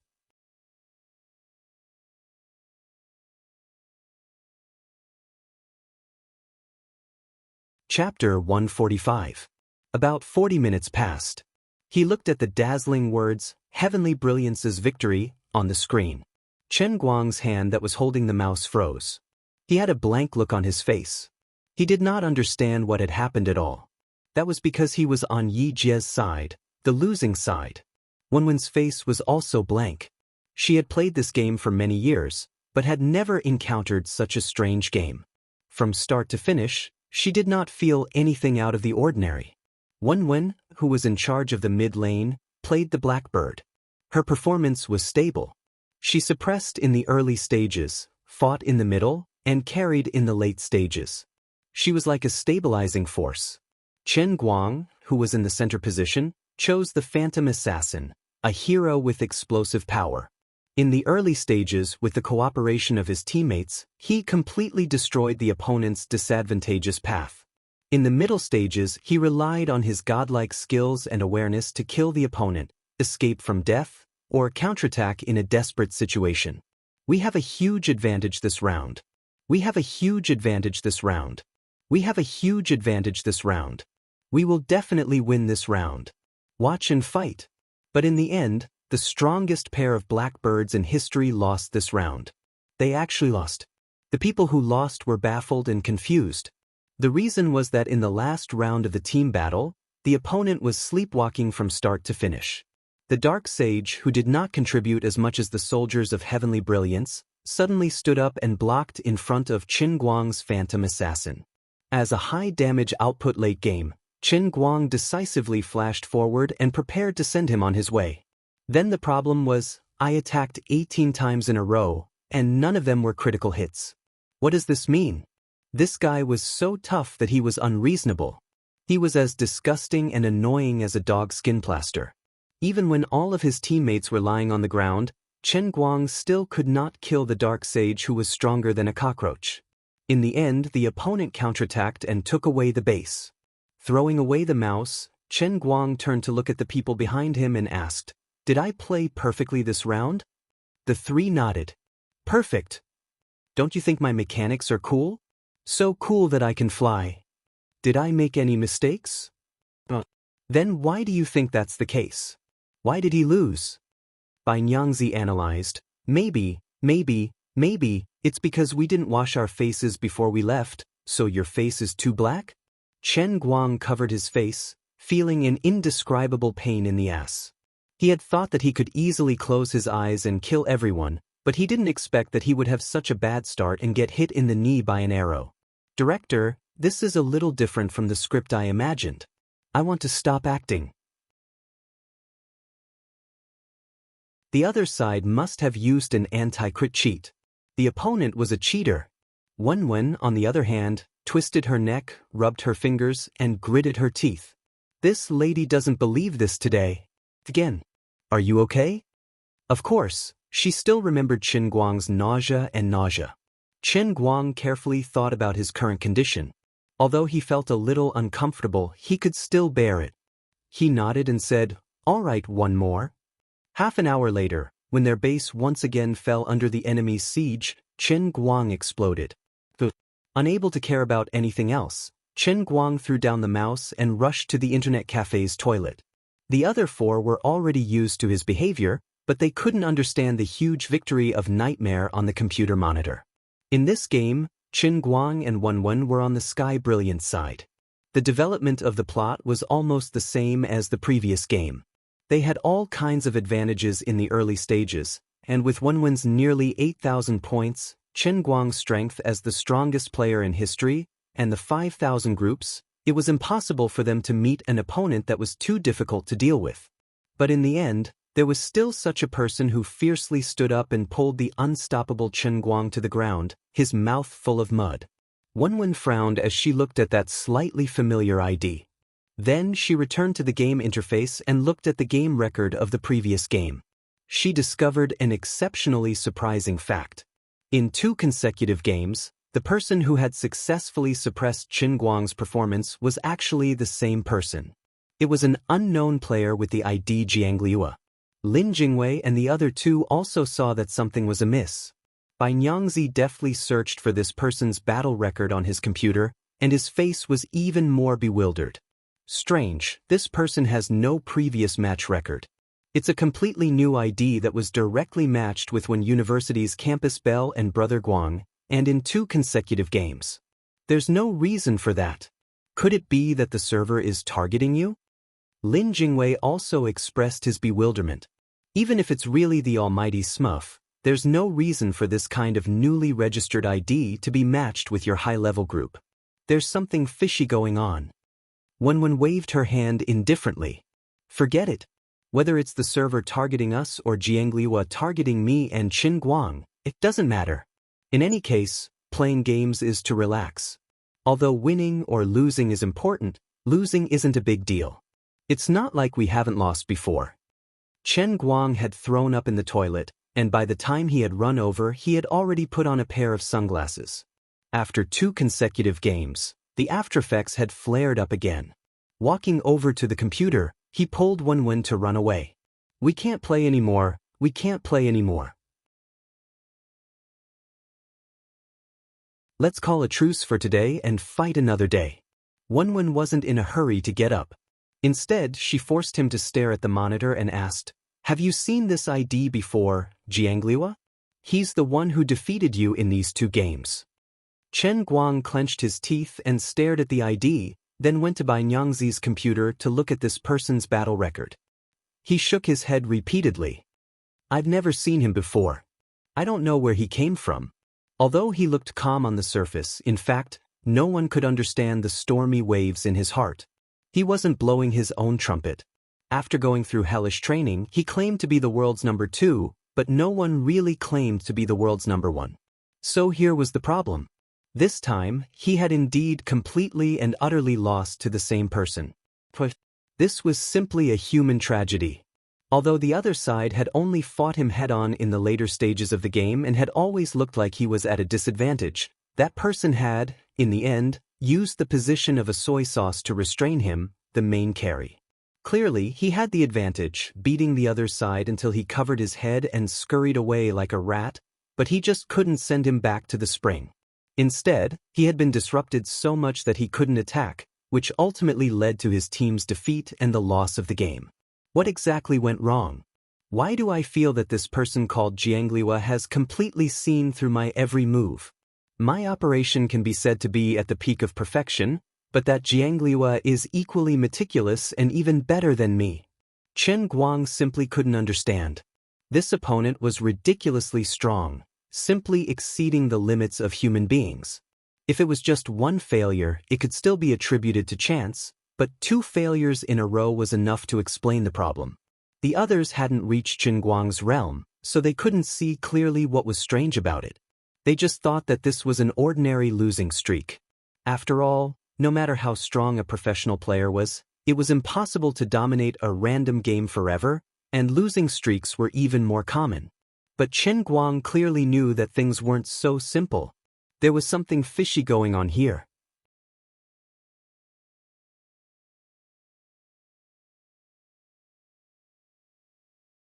Chapter 146. Forcing himself to endure the discomfort, Chen Guang opened his game account and sent a friend request to Jiangliwa. Regardless of whether the other party accepted it or not, he immediately got offline and ran away. Taking a second look at the game interface, he vomited stomach acid all over the ground. Chen Guang and Wenwen were leaving, and Bai Nyangzi and the other 2 were no longer in the mood to stay. Today's feng shui was unfavorable, so it was better to stay at home instead of playing games. Chen Guang's mind was full of Jiangliwa's matter, which had dealt him a huge blow. He had always believed that the ability that he had trained in the world within a cup would be flawless and invulnerable. He would definitely be the strongest in history. But in the end, while playing Dota today, he had been cured. It seemed like a trivial matter, but it had made him start to doubt his entire life. Could it be that in addition to me, the controller of the cheat, there is another non-human being in this world who receives the same treatment as me? *CK. I refuse to accept this. Even if there really is such a person, how senseless must you be to come to the game to beat me up? You won a game against me, and I won't lose a single cent. At that moment, Chen Guang had no idea that in the realm in cup of the heavenly Holy Grail, a very inelegantly dressed goddess empress was going crazy with joy. Oh my, this small low-end plane can actually give this empress such a big surprise? This is really unexpected. These mortals are so weak that even this empress doesn't want to ridicule them, but their imagination is really amazing. Is this the wisdom of ants? Emperor of the Azure was rocking back and forth with laughter, but no one paid attention to her. After all, before Chen Guang had entered this huge realm in cup, she had been the only one there. If Chen Guang had seen this scene, he would definitely have regarded her as a lunatic. To borrow a saying that people on Earth often say, city people really know how to play. The longer he stayed by Chen Guang's side, the more he successfully connected to the internet last night. Finally, he did not have to waste time and energy and waste a large amount of divine power to probe and sense the outside world. Liu Li understood the methods of the modern world. From the high and mighty God power perception, it became a more low-key, luxurious, meaningful, practical, and efficient way of consuming data. Surfing the internet. This unprecedented retreat allowed her to be like a fish in water. It was like a dragon returning to the sea, a bird flying freely in the sky. From last night until now, Emperor of the Azure had lost count of how many jokes she had read on the internet and how many popular new languages she had learned. Things like exploding manga, unexpectedly, reporting to boss, 100,000 cold jokes, hip-hop quartet, the complete collection of Stephen King's movies. Well, she hadn't had time to watch these yet, but she had written them down and planned to read them later. But this still wasn't what made her happiest. Today, when she saw Chen Guang and Wenwen playing games, she couldn't help sneaking into the internet and giving it a try. She created an ID called Jiang Luhua, which had the word Wu in it, and put herself in front of Chen Guang to have fun twice in a row. She was astonished. She simply admired the Earthling's entertainment spirit from the bottom of her heart. In her long career as a divine emperor, she had seen all kinds of storms and tried all kinds of strange ways of playing. But in the endless realm of the gods, billions of gods pursued greater power. Their overly powerful selves often put the cart before the horse when developing entertainment methods. The so-called leisure, to put it bluntly, was still cultivation. No matter how powerful they were, they couldn't focus on the right things. It wasn't like Earth, where there was a group of people who exhausted their wisdom and worked together just to make a relaxing, enjoyable, and addictive game. The two were simply not on the same level. The moment Liu Li started playing, she was completely addicted to the game. At the same time, she even tortured old Master Chen Guang. Why was it so fun? If I wasn't a dignified divine emperor, I would have knelt down in front of the person who made this game. Please accept my 10-billion-year-old good kneeling. It's a pity that Chen Guang's cell phone network is too unstable, so it's really inconvenient to connect to the game. Forget it, I'll play it when he's asleep at night. Anyway, I have nothing to do, and watching a video on the 4G network isn't a problem, so I'll watch it first. Unexpectedly, right? Master Guang's cell phone data was on the latest high-speed train heading north, gradually getting farther and farther away. Sadly, Liu Li was annoyed and even blocked the text messages from 10086, who always sent her text messages to disturb her watching movies. If Chen Guang knew that he wasn't abused by another non-human with a cheat, but by his own cheat, he would probably vomit a few more liters of blood. Oh, he would probably vomit a few more liters of blood when he had to pay the phone bill next month. After all, when he first entered university, he was still a middle-aged rich second-generation heir. In order to show his status, he had specially applied for a postpaid phone card, so it wouldn't be suspended because of arrears. This time, he was probably going to suffer a heavy loss. On the other hand, as soon as Chen Guang and the other four walked out of the internet cafe with a heavy heart, they ran into a punching bag. Strictly speaking, the dozen or so young men with stud earrings and weird hairstyles standing in front of the five of them were Wenwen's punching bags. Perhaps she was a little unhappy because she had been beaten twice in a row today, so she was in a rare state of absent-mindedness. When she walked out of the internet cafe, she accidentally stepped on the foot of the young man who was about to enter the door. This group of hot-tempered young men who were active in the vicinity of Wenxing town were instantly ignited. When they saw Wenwen's overly beautiful appearance, they didn't care even if there were 4 boys by her side. After all, they had a lot of family. The one who had his foot stepped on had the gall to extend his hand towards Wenwen's face, planning to touch her face first. He said, "Little girl, you stepped on your brother's foot and you want to leave without saying anything?" Seeing this, Chen Guang reacted the fastest. He quickly retreated and turned his face away at the same time. This scene was so familiar. The only difference was that last time it was at night, and this time it was in broad daylight. As for the 3 grandsons of Lin Jingwei, they didn't need to care about those details. They were just props in the background. Xiong, who didn't know the severity of the situation, was the first to explode. He roared, "Damn it! Get lost. I'll slap you." Needless to say, Xiong's movement, coupled with his ferocious tiger-like aura, was quite intimidating. However, Wenwen didn't make a sound. She raised her hand at lightning speed and blocked the ignorant young man's palm. Then she tightened her fingernails and flicked her finger. The young man covered his hand and wailed as he shrank to the side. About 30 seconds later, Chen Guang finally turned his face around. It was truly a tragic sight. "Sai, you people are really too much. Why did you have to come and be the punching bag when University's campus belle is in a bad mood? Your courage and generosity will be engraved in the annals of history." Warriors. Lin Bai and Xiong stood in front of the internet cafe in a daze. Their faces were full of shock. Chen Guang patted their shoulders heavily and sighed. "Brothers, you all know what kind of life I've been living for the past 3 years, right?"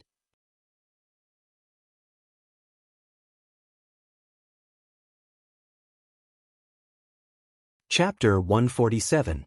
The 3 of them nodded their heads like chicks pecking at rice. "I understand, I finally understand." Recalling how they dared to tease University's campus belle, the 3 grandsons broke out in a cold sweat. Oh my God, there were more than 10 people.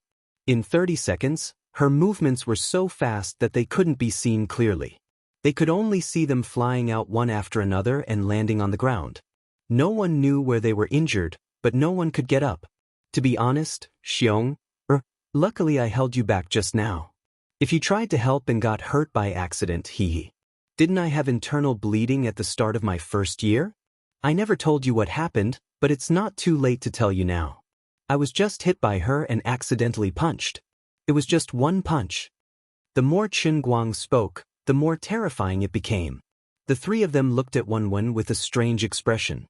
It was like a rabbit looking at a female tyrannosaurus. When they looked at Chen Guang again, it was as if they were looking at a martyr walking on the road to hell. Lin Bai and Xiong could not help but recall what Chen Guang said last night. No wonder he said that after they saw Wenwen's methods, they would never dare to make fun of Wenwen again in this life. Not to mention this life, even if there was a next life, I wouldn't dare. I wouldn't dare. I wouldn't dare. Wenwen walked back while clapping her hands. She smiled at the 3 of them. "Why are you looking at me like that? Didn't Chen Guang tell you about me?" Chen Guang rolled his eyes. "Am I not trying to protect your ladylike image of University's campus belle?" The 3 of them shook their heads violently. Lin Jingwei, who was standing by the door, almost hit his nose on the door frame. Glancing at the 3 of them in disdain, Wenwen continued, "That's why Chen Guang isn't the same as you guys. Back then, when he first met me, I was here beating up a bunch of people, but he wasn't afraid of me." She brought it up again. Chen Guang felt his stomach ache. He thought to himself, "Missy, I was stunned by your punch and almost lost consciousness. I wanted to be afraid, but I didn't have the energy to be." This was probably fate. Hence, after Chen Guang and Wenwen became best friends, Lin Baixiong and the other 2 never had the same treatment. The 3 of them were instantly filled with admiration for Chen Guang.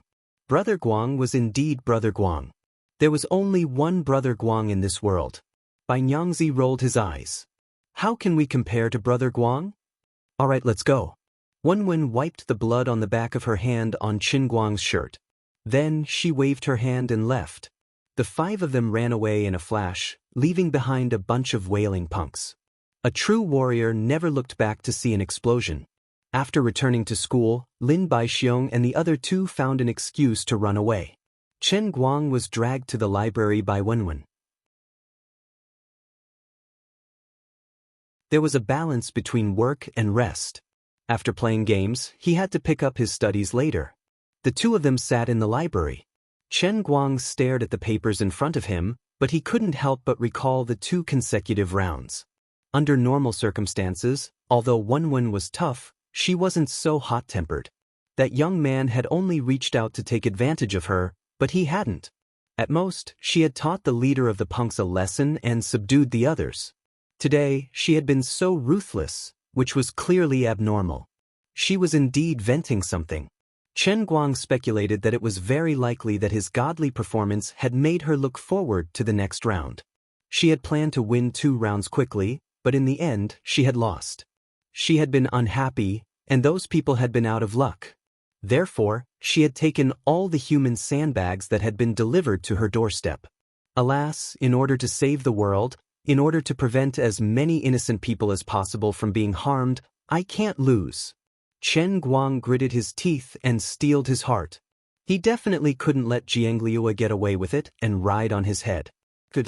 Since you've chosen to have a showdown with me in Dota, as the master of this generation's golden finger, as the savior of Emperor of the Azure, I accept your challenge. I'll kill Jiangliu. If I have time, I'll practice well. But the prerequisite is that if I have time, after all, I'm also carrying a family on my shoulders. Time is very precious. At this time, Wenwen also propped her chin up with her hand. She wasn't staring at Chen Guang, but was looking outside through the library's glass wall with a dull expression. Her mind was wandering, and no one knew what she was thinking. Chen Guang still didn't have any clues about his family's affairs. The clues had been completely cut off, and he didn't know what had gone wrong. Wenwen couldn't understand why, with second uncle's ability, he hadn't been able to investigate further. She really didn't believe that there was any power in this world that could even deceive second uncle's eyes and ears.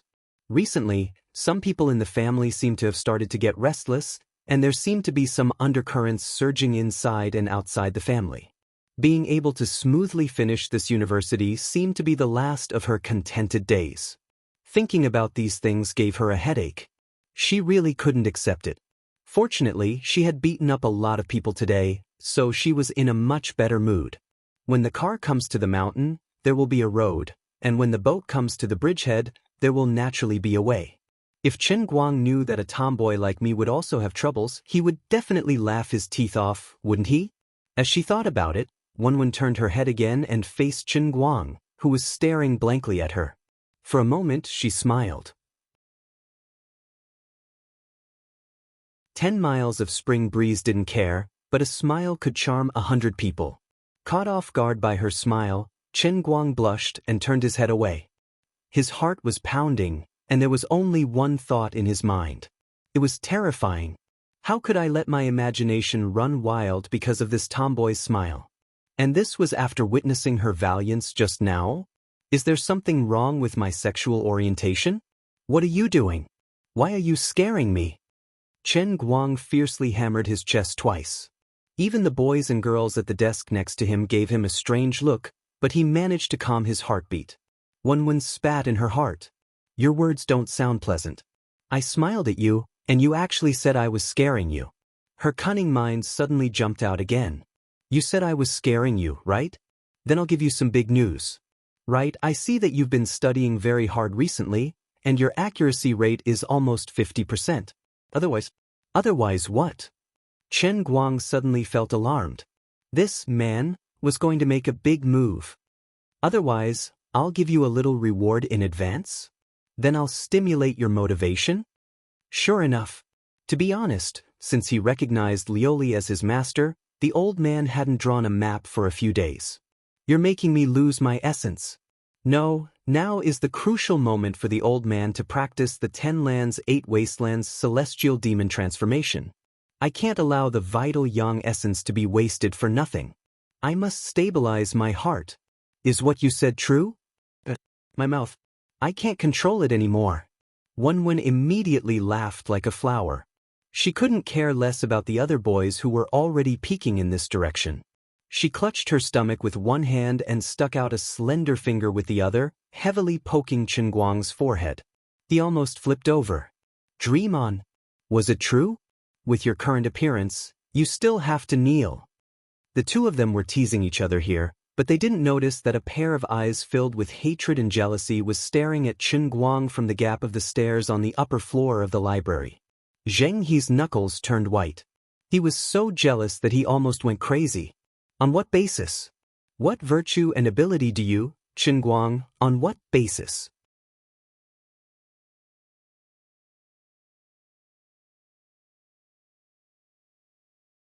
Chapter 148. Time flew, and in the blink of an eye, it was the weekend again. Well, it had only been a day.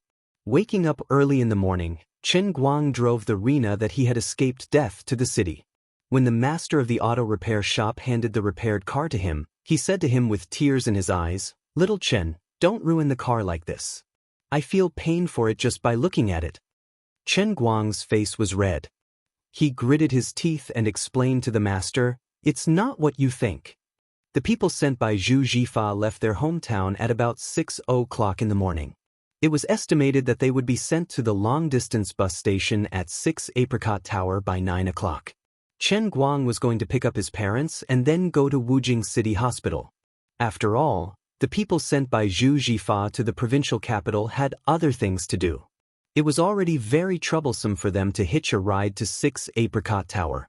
When he saw his parents, they were surrounded by a lot of old men and women who were recommending some healthcare products to them.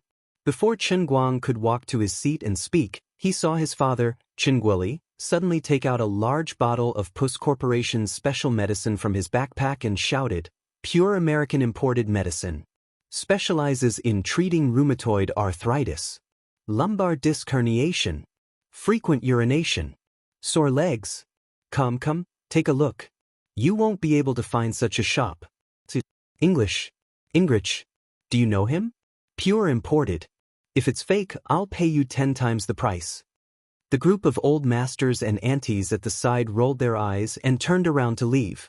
Damn it, a fellow traveler from another city had rushed into the temple of the Dragon King. Chen Guang immediately took a step back and planned to greet his parents after a while. But there was nothing he could do about it. Although he managed to scare away his peer, the gazes of the passers-by were too lethal. He covered his face. "My family is unfortunate. My teasing is definitely inherited from my father. Son. Damn, Dad, you're so old but your eyes are still so good. I've already covered my face, yet you can still pick me out from the crowd. Is it because my hairstyle is too cool and eye-catching?" When the two elders got into the car, Chen Guang vaguely heard others say that this family of swindlers had made a fortune and could even afford a car. The moral degeneration of the world was getting worse. On the road, Chen Guoli wanted to interrogate Chen Guang several times about how he earned the 180,000 yuan, but when he looked at his wife, Feng Rong, who was breathing heavily, he didn't open his mouth in the end. He was afraid of scaring Feng Rong, so he had given Feng Rong an excuse, saying that he had contacted an old comrade in arms, who knew that his family was in trouble, and had lent him 180,000 yuan. At that time, Feng Rong was extremely touched. She knew that her family was in such a difficult situation and was like a bottomless pit, but he was still willing to lend her 180,000 yuan. No matter what, she wanted to personally express her gratitude. Later, Chen Guoli had no choice but to lie again and again, saying that he was now a big boss and had gone overseas on a business trip. He wouldn't be back for 2 to 3 months, and he couldn't get through to the domestic phone either. Only then did he reluctantly give up. Chen Guang stared at the red light at the intersection carefully and finally asked. It wasn't that he had forgotten, but from the moment he picked up the two of them, he could tell that his mother's condition wasn't right. He didn't dare to ask, but now he couldn't hold it in anymore. "Dad, Mom hasn't stopped her dialysis recently, right?" Chen Guang asked. Before Chen Guoli could speak, Feng Rong spoke first. She waved her hand casually. "Of course not. Your dad works so hard to earn money. Some time ago, he had a comrade in arms who was a boss who lent us 180,000 yuan. Our family isn't short of money now, but we have to thank him later." "All right, old Chen, does your comrade in arms have a daughter? Is she close to Xiaoguang's age? All right. Haven't you earned enough? Isn't it enough to earn 180,000 yuan from him? You want to earn his daughter too?" Chen Guoli had to continue making up lies. It was tiring. Feng Rong glared at him. "What are you saying? Our Xiaoguang is a top student from a top university. His future is limitless. Our family might be a little poor now, but Xiaoguang is very capable.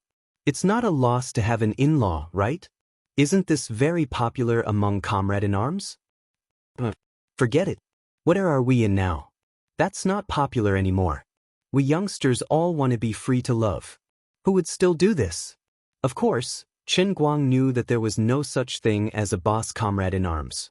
A comrade-in-arms who could help the village had already raised 100 to 200,000 yuan for his dad. Wasn't the boss comrade-in-arms that his mom was talking about him? It was really hard on his dad. He had to keep up such a big lie until now. If it was someone with a slower brain, he would have been exposed long ago. However, seeing that his mom could still ramble on.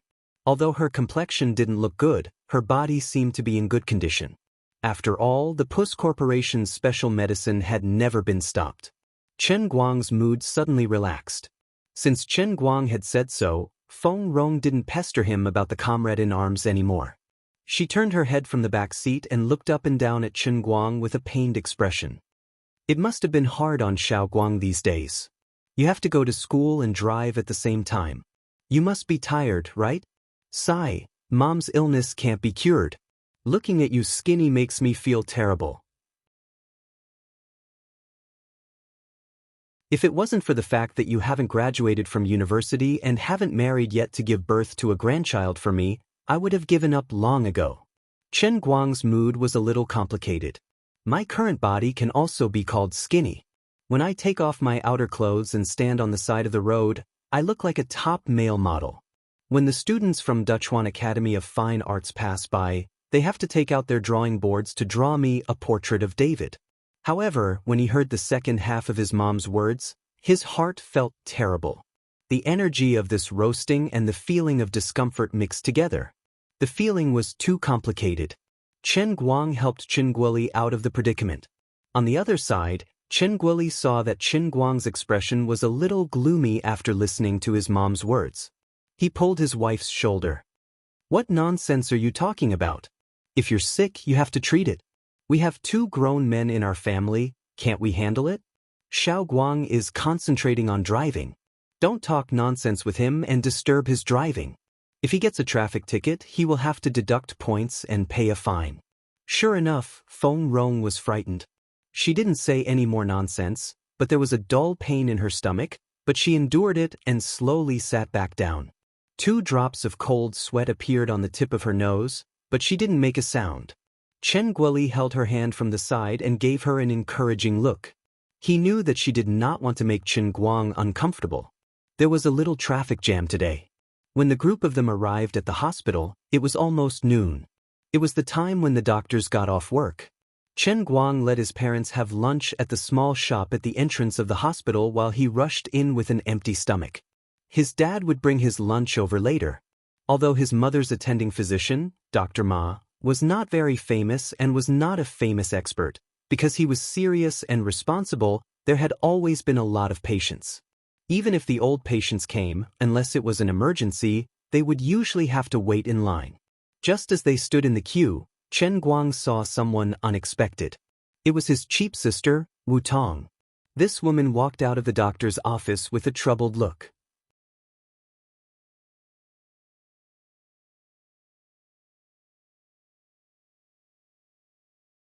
Chapter 149. After taking 2 steps, Wu Tong raised her head and saw Chen Guang standing in the crowd, staring at her. She opened her mouth wide and stared blankly for a moment before regaining her composure. Her expression became even more complicated. After thinking for a while, she still walked towards Chen Guang. Chen Guang was puzzled. What's wrong with this woman today? She's different from my impression of a tough and domineering police officer. Wu Tong walked in front of Chen Guang and asked, "What are you doing here?" Chen Guang gestured to the long queue in front of him. I'm accompanying my mom to the hospital to see a doctor. I'm waiting to hand in the registration form. What about you? Wu Tong blushed, but she quickly calmed down and waved her hand casually. I'm here to chat with a friend. What's wrong with your mom? Chen Guang was still in a daze. Mom? Your mom? Really? Wu Tong blushed even more. Chen Guang's expression darkened. He hesitated for a moment and said, It's nothing serious. She's old and has some minor problems. But my dad made a fuss and insisted that she come to Wujing City Hospital. Wu Tong believed his words and said, You brat. Old people can't be taken lightly even if they don't have minor illnesses. What do you mean your dad made a fuss? All right, if there's nothing else, I'll leave first. I still have to patrol.